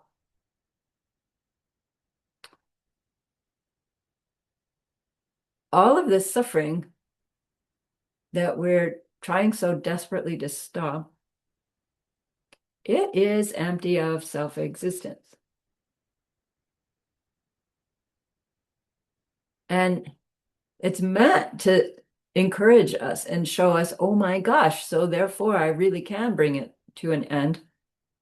And yet often we hear that, oh, samsara is empty of self-existence too. When we just hear, oh, samsara is empty, our mind goes, oh, so it's not really suffering, so it doesn't really matter, right? And could come to the wrong conclusion. We're so well trained, we don't do that. But recognize that if we flippantly were to say to someone who wasn't well trained, well, don't worry, your suffering's empty, because you know what you mean by that. And they hear you totally discount the suffering they're going through. And that's not a seed that we want. Understanding that all of this suffering is coming from causes, and part of those causes was the misunderstanding of where happiness and suffering comes from in the first place. When we understand that the emptiness of suffering is its promise for how it can be ended, then we hear those words and we're encouraged, and we want to contribute to the end of the suffering of our world, because we understand we can stop perpetuating it by changing our projections, by way of changing our behavior. And that's what our vows are for. So he goes on to say, and look, nirvana, or your Buddhahood, whichever your goal is, he's talking to an audience that could have either goal. Nirvana is empty also. Nirvana has no nature of its own. And that's why we can reach it. But if we misunderstand and we hear the teacher say, oh, nirvana is empty, we might misunderstand and think, oh, well, there's no such thing. Or, oh, there's no reason to aspire to that state because it's just empty. Suffering is empty and nirvana is empty, and so they're the same thing. If that's true, who cares? Let's just go eat chocolate, because it doesn't really matter. When we understand it accurately, it's like, oh, nirvana is only going to come about by way of me being forced by my projections to perceive myself, right? My mind perceive itself as having no mental afflictions. And it's like that wording is wrong. It's not going to go, wow, I have no mental afflictions. There'll just be no seeds for mental afflictions. So imagine your mind with no seeds for mental afflictions. That means all your seeds are what? I don't have a word for it. Truth, right? Experiencing everything as it is. We're not perceiving emptiness yet. We know that. But we're perceiving every projected thing as projected thing, and probably also perceiving ourselves doing the planting. And so very keenly, our response to all those things is not going to be mentally afflicted either. Remember the king of Kalinka's story. So then beyond that, continuing to do our deeds directed towards clearing out our obstacles to omniscience, our omniscient mind is empty. It has to be to perceive itself as omniscient. That can only be ripening results of past seeds planted like anything else. The process of our existence doesn't change just because we reach Buddhahood. It's still imprints and ripenings. Somehow it all seems to be happening simultaneously at Buddhahood, but the process is the same. Empty nature's dependent origination and happening as together. Not two things, one, but two sides of the coin. Mm.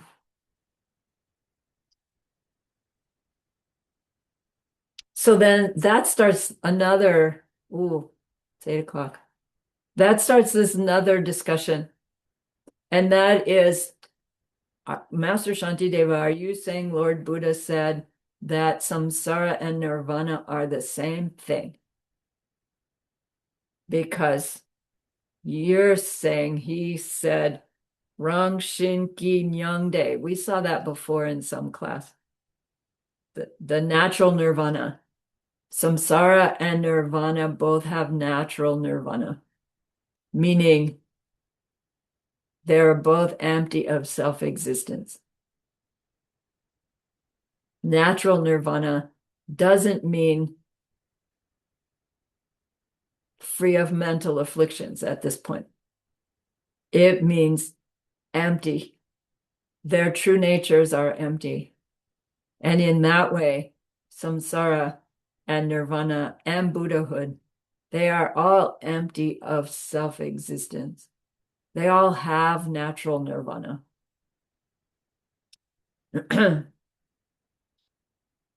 So Master Shantideva is saying, yes, it's true that samsara and nirvana, there's no difference between them, because there's no difference between them in terms of their real nature. Their real nature, both of them, is empty and dependently originated, dependent on what? Their causes and conditions, not only their parts, not only their,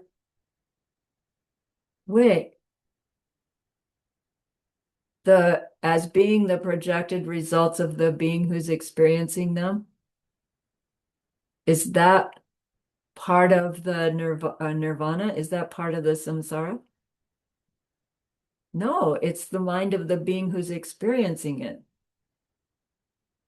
So those nirvana and samsara, they don't have their own causes and conditions, except by way of the projected own causes and conditions that the projection gives them.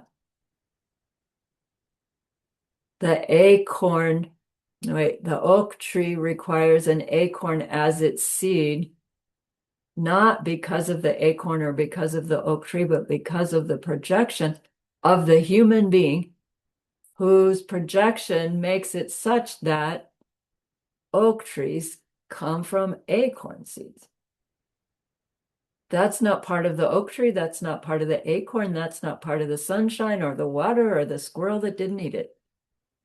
It's part of the mind of the one who's perceiving information that becomes oak tree that came from acorn. Do you see?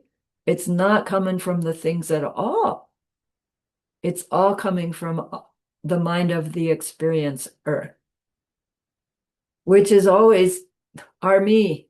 That's who we're talking about. I know I can see you seeing an oak tree, and that's coming from me.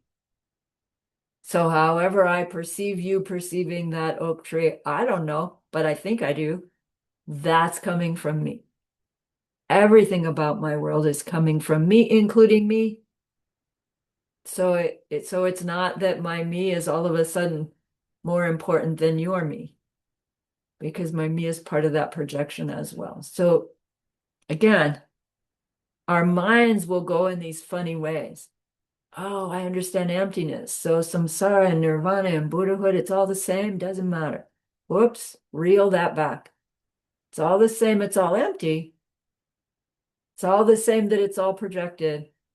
It's not all the same in my experience of it. Samsara is rotten.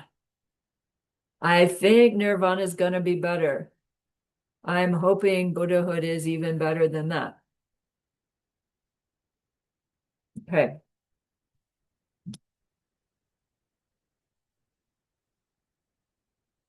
I have yet to talk to you about how to use this awareness of emptiness and dependent origination, and it goes into the emptiness of the three spheres.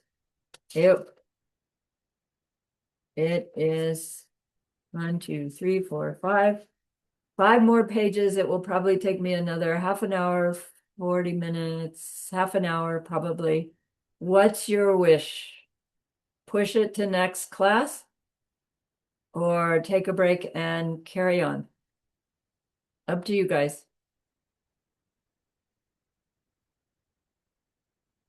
Somebody vote. I just interpreted Mike's reaction as I want to go to bed. Thank you very much. For me, it's Anybody? okay. I can stay, but and it's okay too if somebody needs to go sleep, so we can go to the next. But I vote for stay. I have 2 continues. I was hiding because I didn't want to make a decision. Okay, I misinterpreted. One won't vote. Who is up the latest? Janet's up the latest. It was Louisa. She already logged off. Louisa left already. She'll get the recording. That's Yeah, the fine. New Jersey's an hour ahead of me. Oh my gosh. I was thinking you were same as the No. Daria's up in the middle of the night anyway. So is Claire. All right, let's take a break. Let's finish.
Oh, is that good?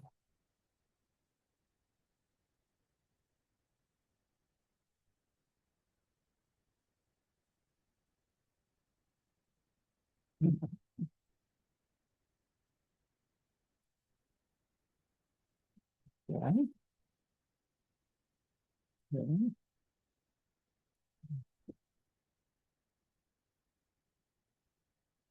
I see. That does that.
Okay, so Master Shantideva says, let's explore how to actually use this growing wisdom that we've just shown ourselves about the emptiness of causes, the emptiness of results, the emptiness of the interaction between the causes and the results.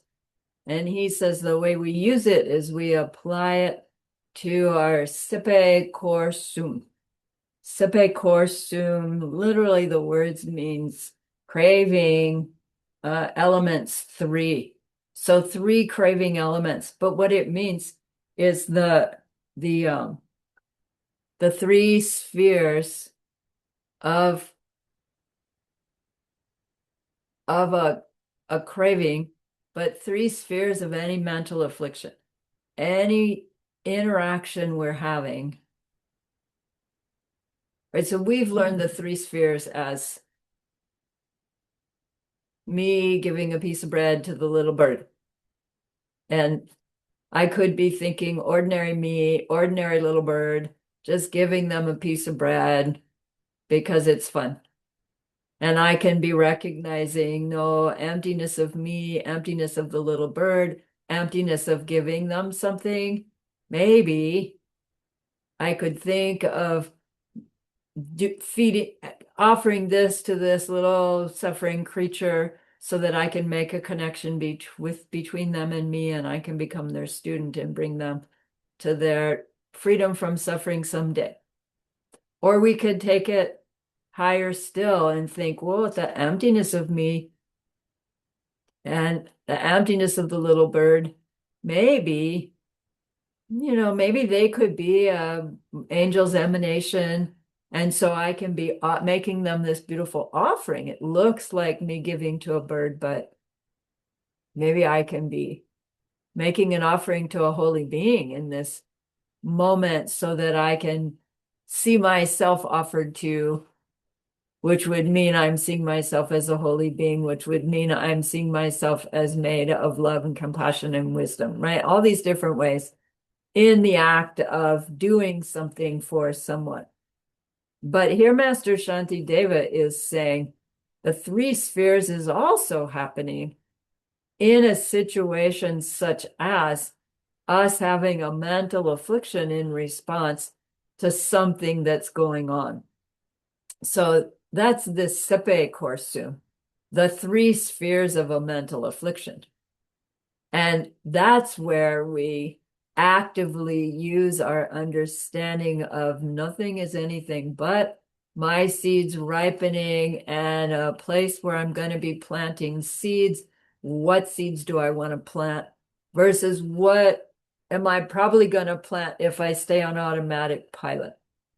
So Geshe-la said, let's use the sipe, the mentally afflicted state of mind for this exploration. Let's call it jealousy.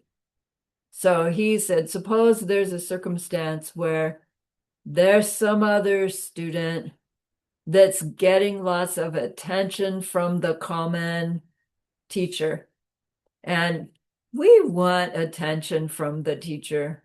And we're seeing that other person getting all the attention from the teacher. And our heart's a little upset, thinking, why are they getting all the attention? How come I'm not getting attention? And all the mental blah, blah, blah that would perpetuate a feeling like that. And then, so that's just the feeling of jealousy. We haven't even gone into what I might do as a result of that jealousy. But if we think like old ignorant me feeling jealous of somebody else, the likely reaction is to behave in some way that would interfere with that person continuing to get the attention that's making me jealous, right? My old mind, ignorant mind, thinks what you do in the face of jealousy is getting away of the jealous situation. And of course, what that does is just perpetuate situations that make me jealous. So then Geshe went into this very subtle explanation.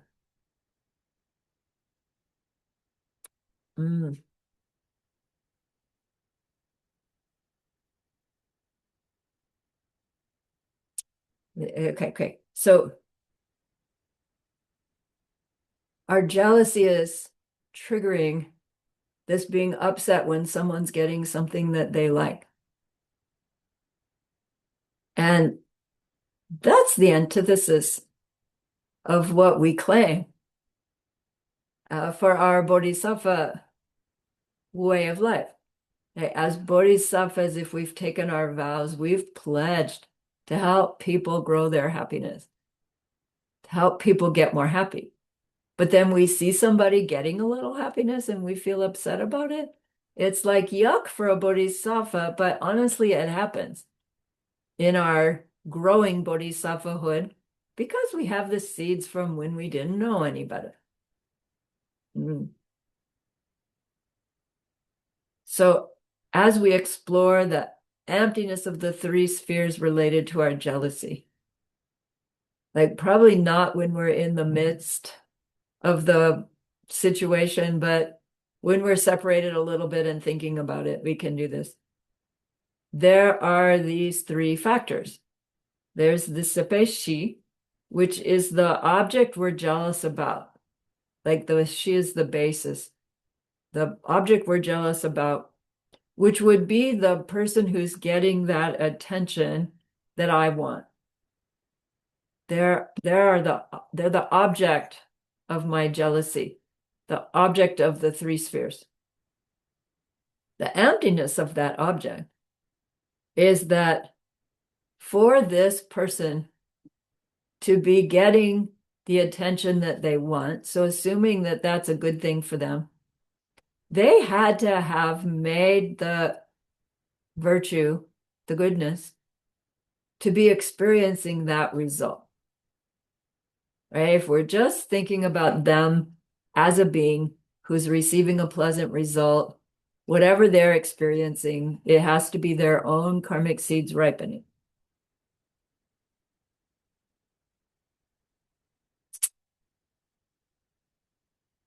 My feeling jealous about it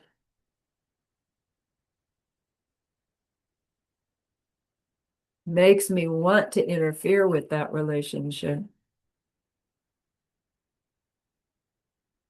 I think that unpleasantness is coming from the circumstance of seeing the other one getting the attention I want. But actually, my being upset by seeing them get that attention is only because I have seeds ripening from past having interfered with others' relationships that's now ripening as me wanting to interfere with someone's relationship. It's like the habit comes back on us in the same way. So it's ripening as this impulse to do what jealousy says to do. It isn't really the jealousy making me do that. It's the seed ripening from what I did related to jealousy in the before, which means I can feel jealous and act differently if I can keep my wits about me, to recognize that I don't have to act the way the jealousy makes me think I have to act, because there's nothing in the jealousy that can do that. It's my seeds ripening from past jealousy. So that means I had to have interfered with other relationships before in order to think that it's the right thing to do now. See, that's subtle. I wanted to say, I'm wanting to interfere with that relationship because the person who's I'm jealous of, their seeds are going to make me do it. And it's like, if I do it and they experience it that way, that's their seed. But I can't say, oh, they made me do it. Their seeds made me do it. Because my seeds made me do it. Right? We go through this phase. I remember thinking, their seeds made me do that. And it's like, right? Wrong conclusion out of a growing wisdom.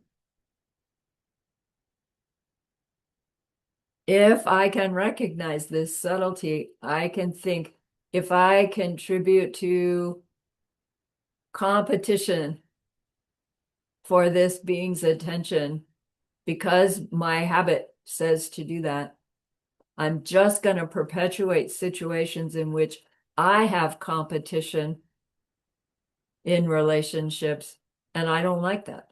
I don't like competition in relationships.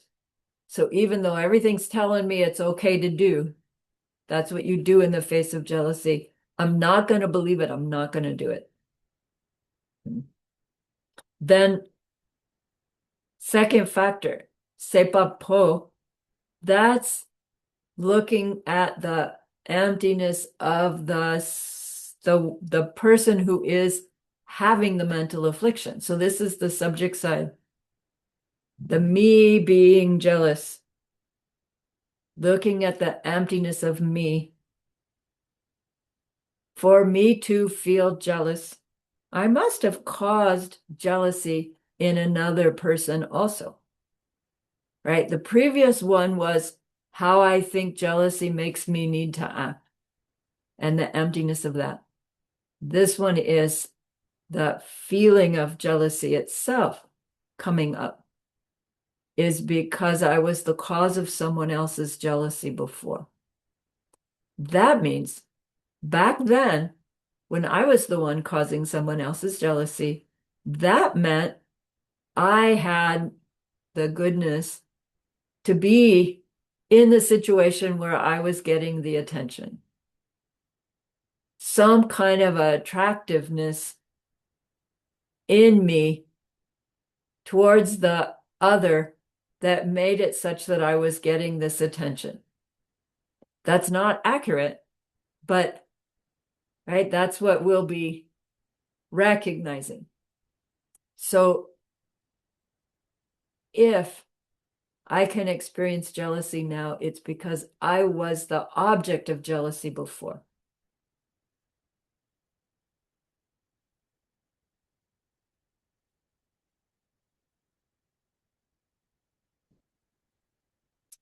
Geshe-la said to feel jealousy and allow jealousy to go on now, even if we don't do anything from it. To have jealousy is planting seeds for being ugly and unattractive in the future. This one's subtle. He said, he means by ugly and attractive, it may not necessarily mean physically, but it could be behaviorally, it could be in any way. But to be jealous now plants seeds to be one that isn't going to be in a position where you're getting the attention that you want, that you're getting the attention that could upset somebody else. because you're getting more of it from somebody everybody wants some attention from. So to be jealous, just to let jealousy go on, plants the circumstances to be someone that nobody wants to spend time with. So you'll never be the object of somebody else's jealousy. You won't ever have the circumstances that would make somebody jealous of you just by being jealous now. Ow. You know, if we take that to other mental afflictions that we let go on and on, if all of them have some kind of similar component, that by letting the mental affliction go on, even not acting from it, we're still replanting circumstances that mean we will never get the positive result. Really scary. So he says, if you want to be sure that you never are the object of attention, just let yourself go on being jealous. Even if you don't do anything to interfere with the relationship of the jealous person, because that's different seeds being planted.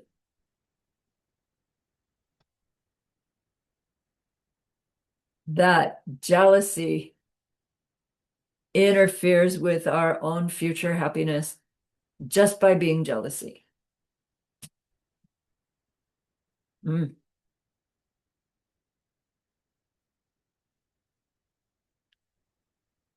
Third core is sepe jewa, which is the act of jealousy, the emptiness of the event that caused the jealousy in the first place.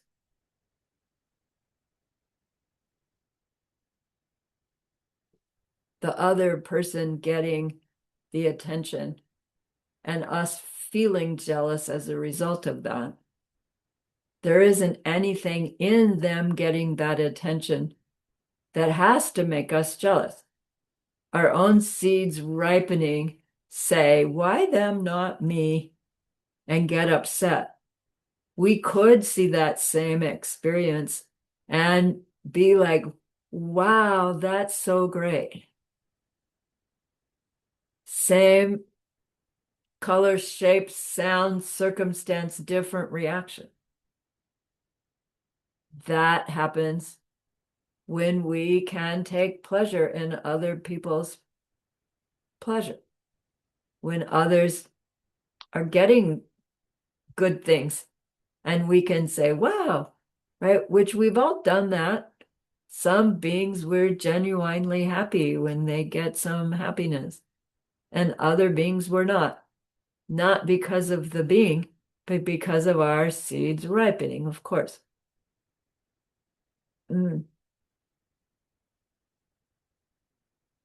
So the hard thing with any negative emotion is that our mind creates a karma for having that emotion come again and again just by having it.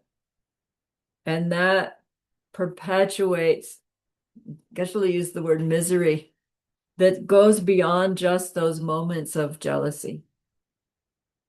And then beyond that habit of jealousy triggers a normal reaction because it's an unpleasantness. And our reaction is to try to stop the unpleasantness, or at least avoid it from getting worse.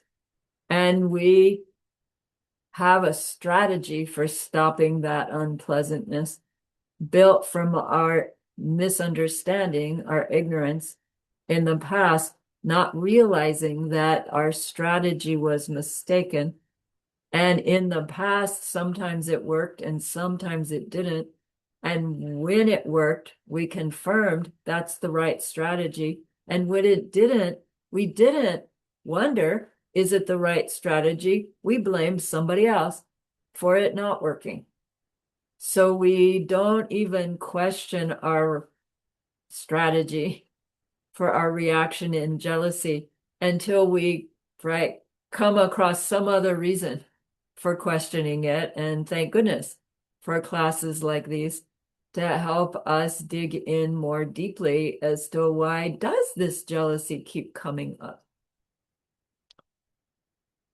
so that we can catch ourselves at before the behavior actually happens, and then grow our ability to catch it even in the witnessing the situation in which jealousy is going to arise, that we can even feel the feeling come up and check into that feeling. Is there anything about that feeling that has to be jealousy? You know, at first we're going to say absolutely yes, because jealousy always feels like this right here in the right. It always feels like that.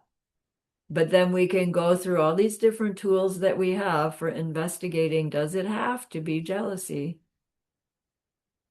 And recognize that it's a sensation that we don't have to act from, right? That sensation in our body, we can breathe into it, we can move, we can, yoga, we can Tai Chi, we can walk, we can do all kinds of things to move that sensation into something different.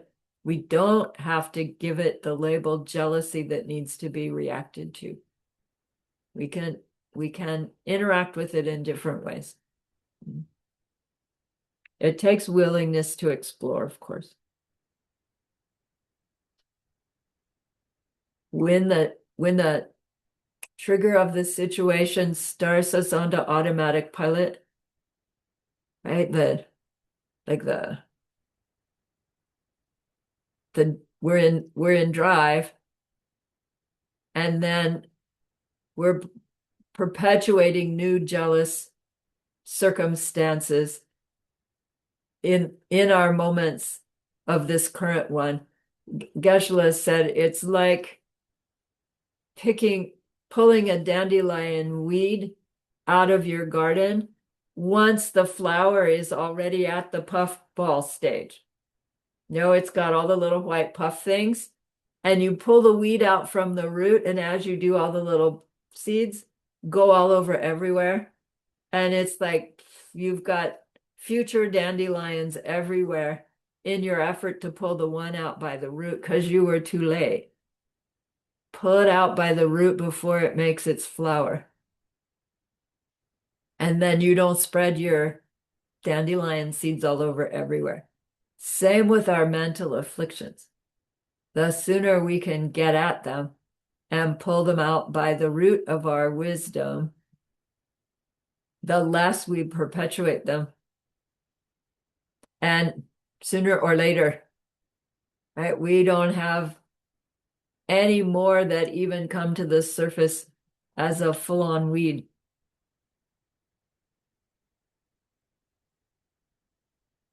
No more mental afflictions. That would be nirvana or eighth level bodhisattva if we did it as a bodhisattva.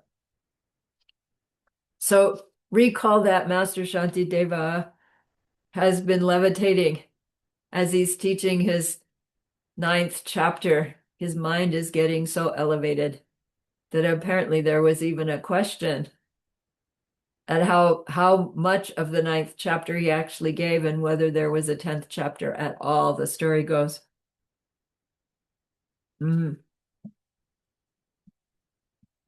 His bottom line was, if we want nothing but pleasant results, even sansarically, the only way to bring that about is to create pleasant results by living virtuously in every moment of our now.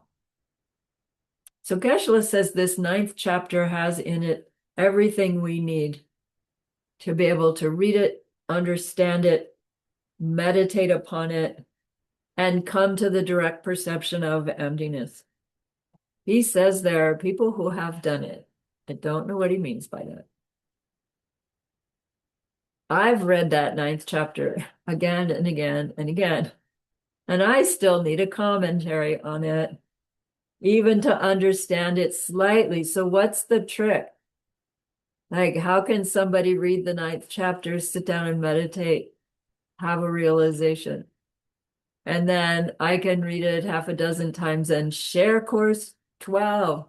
Right? I don't know. This is probably my 5th time through it and still learn stuff from it. Like I hope I always learn stuff from it. So Geshe-la says there is a trick. And Jetsun Kappa demonstrated that trick. Hey, he was this extraordinary being. He studied hard. He learned to debate. He debated a lot of beings. He brought back the wisdom and compassion teachings together. He cleaned up Buddhism by debating with so many different masters. And we've learned that he came to be able to directly access enlightened beings and take teachings from them, at least Manjushri, we've learned. And how he did that, they say, is that he spent as much time asking for the blessings from his teachers as he did doing his study or writing his commentary. If he had a commentary he was about to write, and I don't know, he must have known it's going to take me, 6 weeks to do that. He would spend half of his day begging for blessings from his Lama and the other half of the day writing, instead of sitting down to just write it. This amazingly extraordinary being kept asking for the blessings from his holy lamas. Like, bless my mind with realizations. Bless my mind to understand this. Bless my mind to write down in a way that it's going to help people. Please bless me, bless me, bless me, bless me. But wait, lamas can't give us blessings. In the 13th year of your monastic study, Geshe-la says, before you're about to embark on a study of emptiness, you're sent to do a retreat. And he says you're sent to do a Lama retreat, a Ganden Lagyama retreat, not just for a week. I know he didn't say how long, but you are instructed to go isolate yourself, build your relationship with your heart Lama, and spend your time asking them for blessings.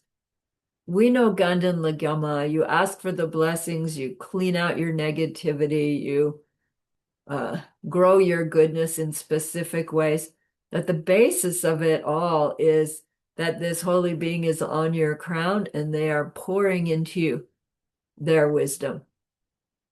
So what good is that if that being cannot actually bonk you on the head and give you realizations? Or can they? So if you're a teacher, can pour blessings into you, then what are they waiting for? If they could, wouldn't they just do it? This being that we're calling our heart teacher, the reason they are our root Lama is because we know they love us more than we love ourselves. We know they know what we need. We know they're with us for forever, right? To help us get enlightened as quickly as possible. In those qualities, wouldn't their love, wouldn't their wisdom make it such that they would just pour it into us if they could? And I don't know about you, but mine has not. Or at least I'm not aware that they have, in which case, what's the difference? Right? If they're pouring blessings into me and I can't feel myself change, then that's not a blessing. A blessing is they give us something we didn't have. If they can't do it, why ask them? Why spend a lot of time asking them? Jetsun Kappa says spend as much time asking as you're going to spend on the project you're asking for help with. What's happening when we ask? Think core sum. We're saying there's this being that I believe knows what I need, right? Loves me, wants to give me everything I need, but must not be able to do it. Why can't they do it? Because for them to do it has to come from me. Has to be my seeds ripening for them to go bunk and me to get some change. We hear of people standing in line before His Holiness, for hours, hours to ask for a blessing. And he, looks at each one. If he has time, he'll give you a hug, but probably he's going to take your hands in his, or maybe he'll touch you on the head. And then the line pushes you away. So you get this instant from His Holiness. And then some people come away from that, I'm a changed being because His Holiness touched me. And then some of us come away from that, wow, that was special. He's so amazing. And then go off and have jealousy about the person who, right, got a blessing. It's like, oh man.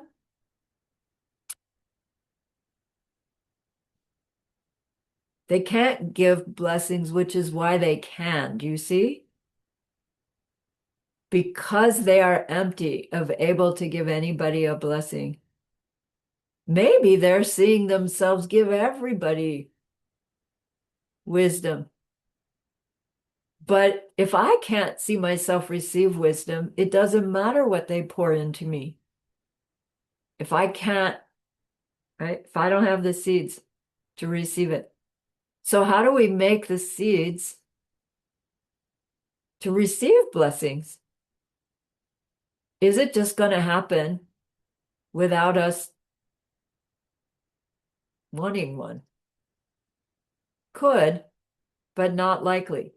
Everything that comes to us has happened because we wanted it. And then we manage to make the right seeds for it to happen when we actually get it. And so one of these very direct causes for being able to receive blessings is to ask. And it takes actually quite a bit of wisdom to ask, right? To believe enough in the seed planting idea to spend a lot of time asking for blessings when our intellect says they can't give it. Showing ourselves, no, I believe I'm planting the seeds for the very wisdom I'm asking them to give me by asking them to give me, humbling myself before them, honoring that they have something I don't have. That's hard to do, really.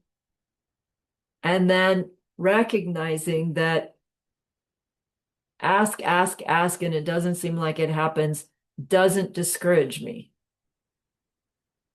I keep asking. And then the asking can come with this sense of expectation or expectancy. I think I've said this to this group before. If we have the expectation, eventually my asking for blessings, I'm going to get one. And boom, I'm going to change. That expectation is, it hasn't happened yet, so I'm disappointed. It hasn't happened yet, so I'm disappointed. Expectancy is a quality of our experience where we know it's going to happen. We just don't know when. Like your friend who owes you money has said, I put the check in the mail. I don't know how long it's going to take before it gets there, but I put it in the mail so you know it's coming. And all you do is go check every day. And no, not yet, but you know it's coming. Do you see? So you're not like disappointed. You're not discouraged. You're just like, okay, another day. Okay, another day. So our blessing practice, if we can carry expectancy instead of expectation, we understand that every time I'm asking, I'm adding to my seeds, right? To see myself gaining those blessings. And then how are they going to come? Like all of a sudden we'll see the Lama in great light, and I don't know, they put a diamond inside our heart and begin, or maybe it shows up as, oh my gosh, I was expecting to be jealous of them and I'm not. I'm genuinely happy for them getting what they got. Isn't that a blessing from the Lama to actually make progress in our mental affliction, destruction behavior? If we're left to ourselves, it's very difficult to change habits. Have you noticed? Adding this expectancy of change as a result of our begging our Lama to bless us, surrendering ourself to that influence allows allows our change to happen. And then that is the blessings happening when you surprise yourself with some shift in your behavior, or surprise yourself with having written a class and it's like, whoa, where did that come from? Those are blessings of the Lama. We just think they're going to come, as they bonk us on the head. And so our expectation fails. So the secret to being able to read Master Shantideva's 9th chapter and have it influence our heart in that significant way is, before you read it, beg for blessings from your precious holy being. See them pouring blessings into you, even though there's a part of your mind that says, nah, it's not really happening. Right? Imagine it. Allow it. Allow it to change you. And then read the 9th chapter.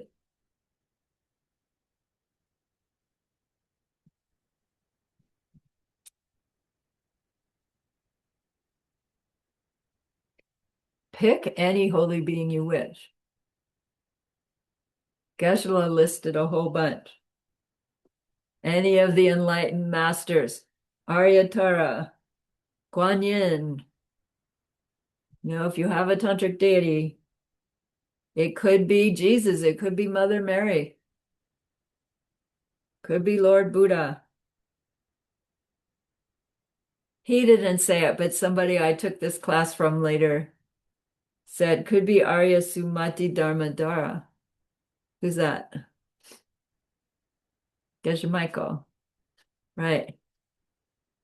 Pick that being that you relate to as this being who knows your heart, knows what you need. And then ask them. Just keep asking, please bless me, please bless me, please bless me.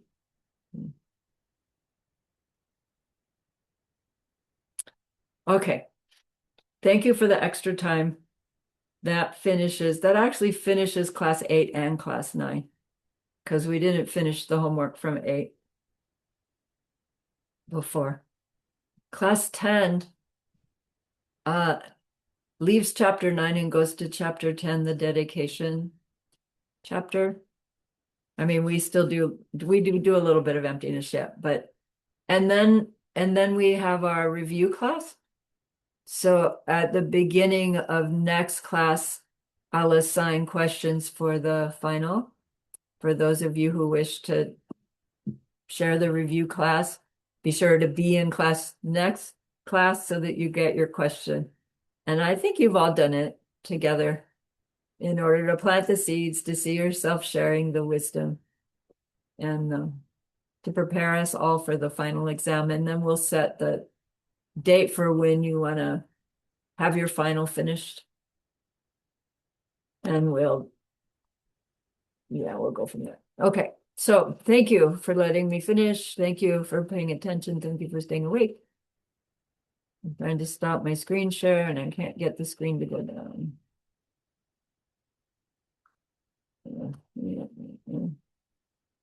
So remember that being that you wanted to be able to help at the beginning of class. We learned a lot that we will use sooner or later to help them in that deep and ultimate way. And that's an extraordinary goodness. So please be happy with yourself, truly. And think of this goodness like a beautiful glowing gemstone you can hold in your hands.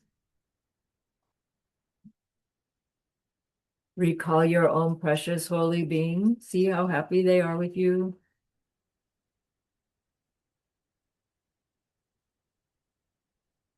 Feel your gratitude to them, your reliance upon them. Ask them to please stay close, to continue to guide you, help you, inspire you. And then offer them this gemstone of goodness. See them accept it and bless it.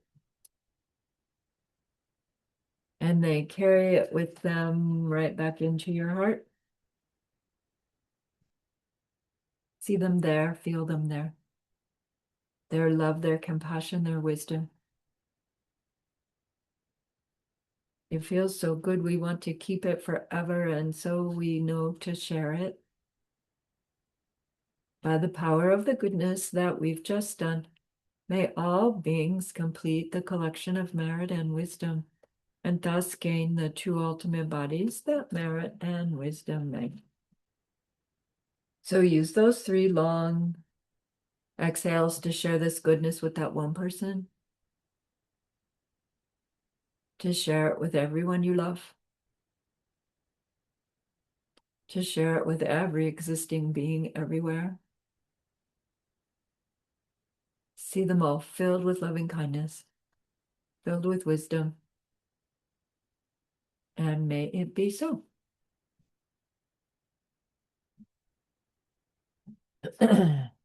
All right. Thank you again so much.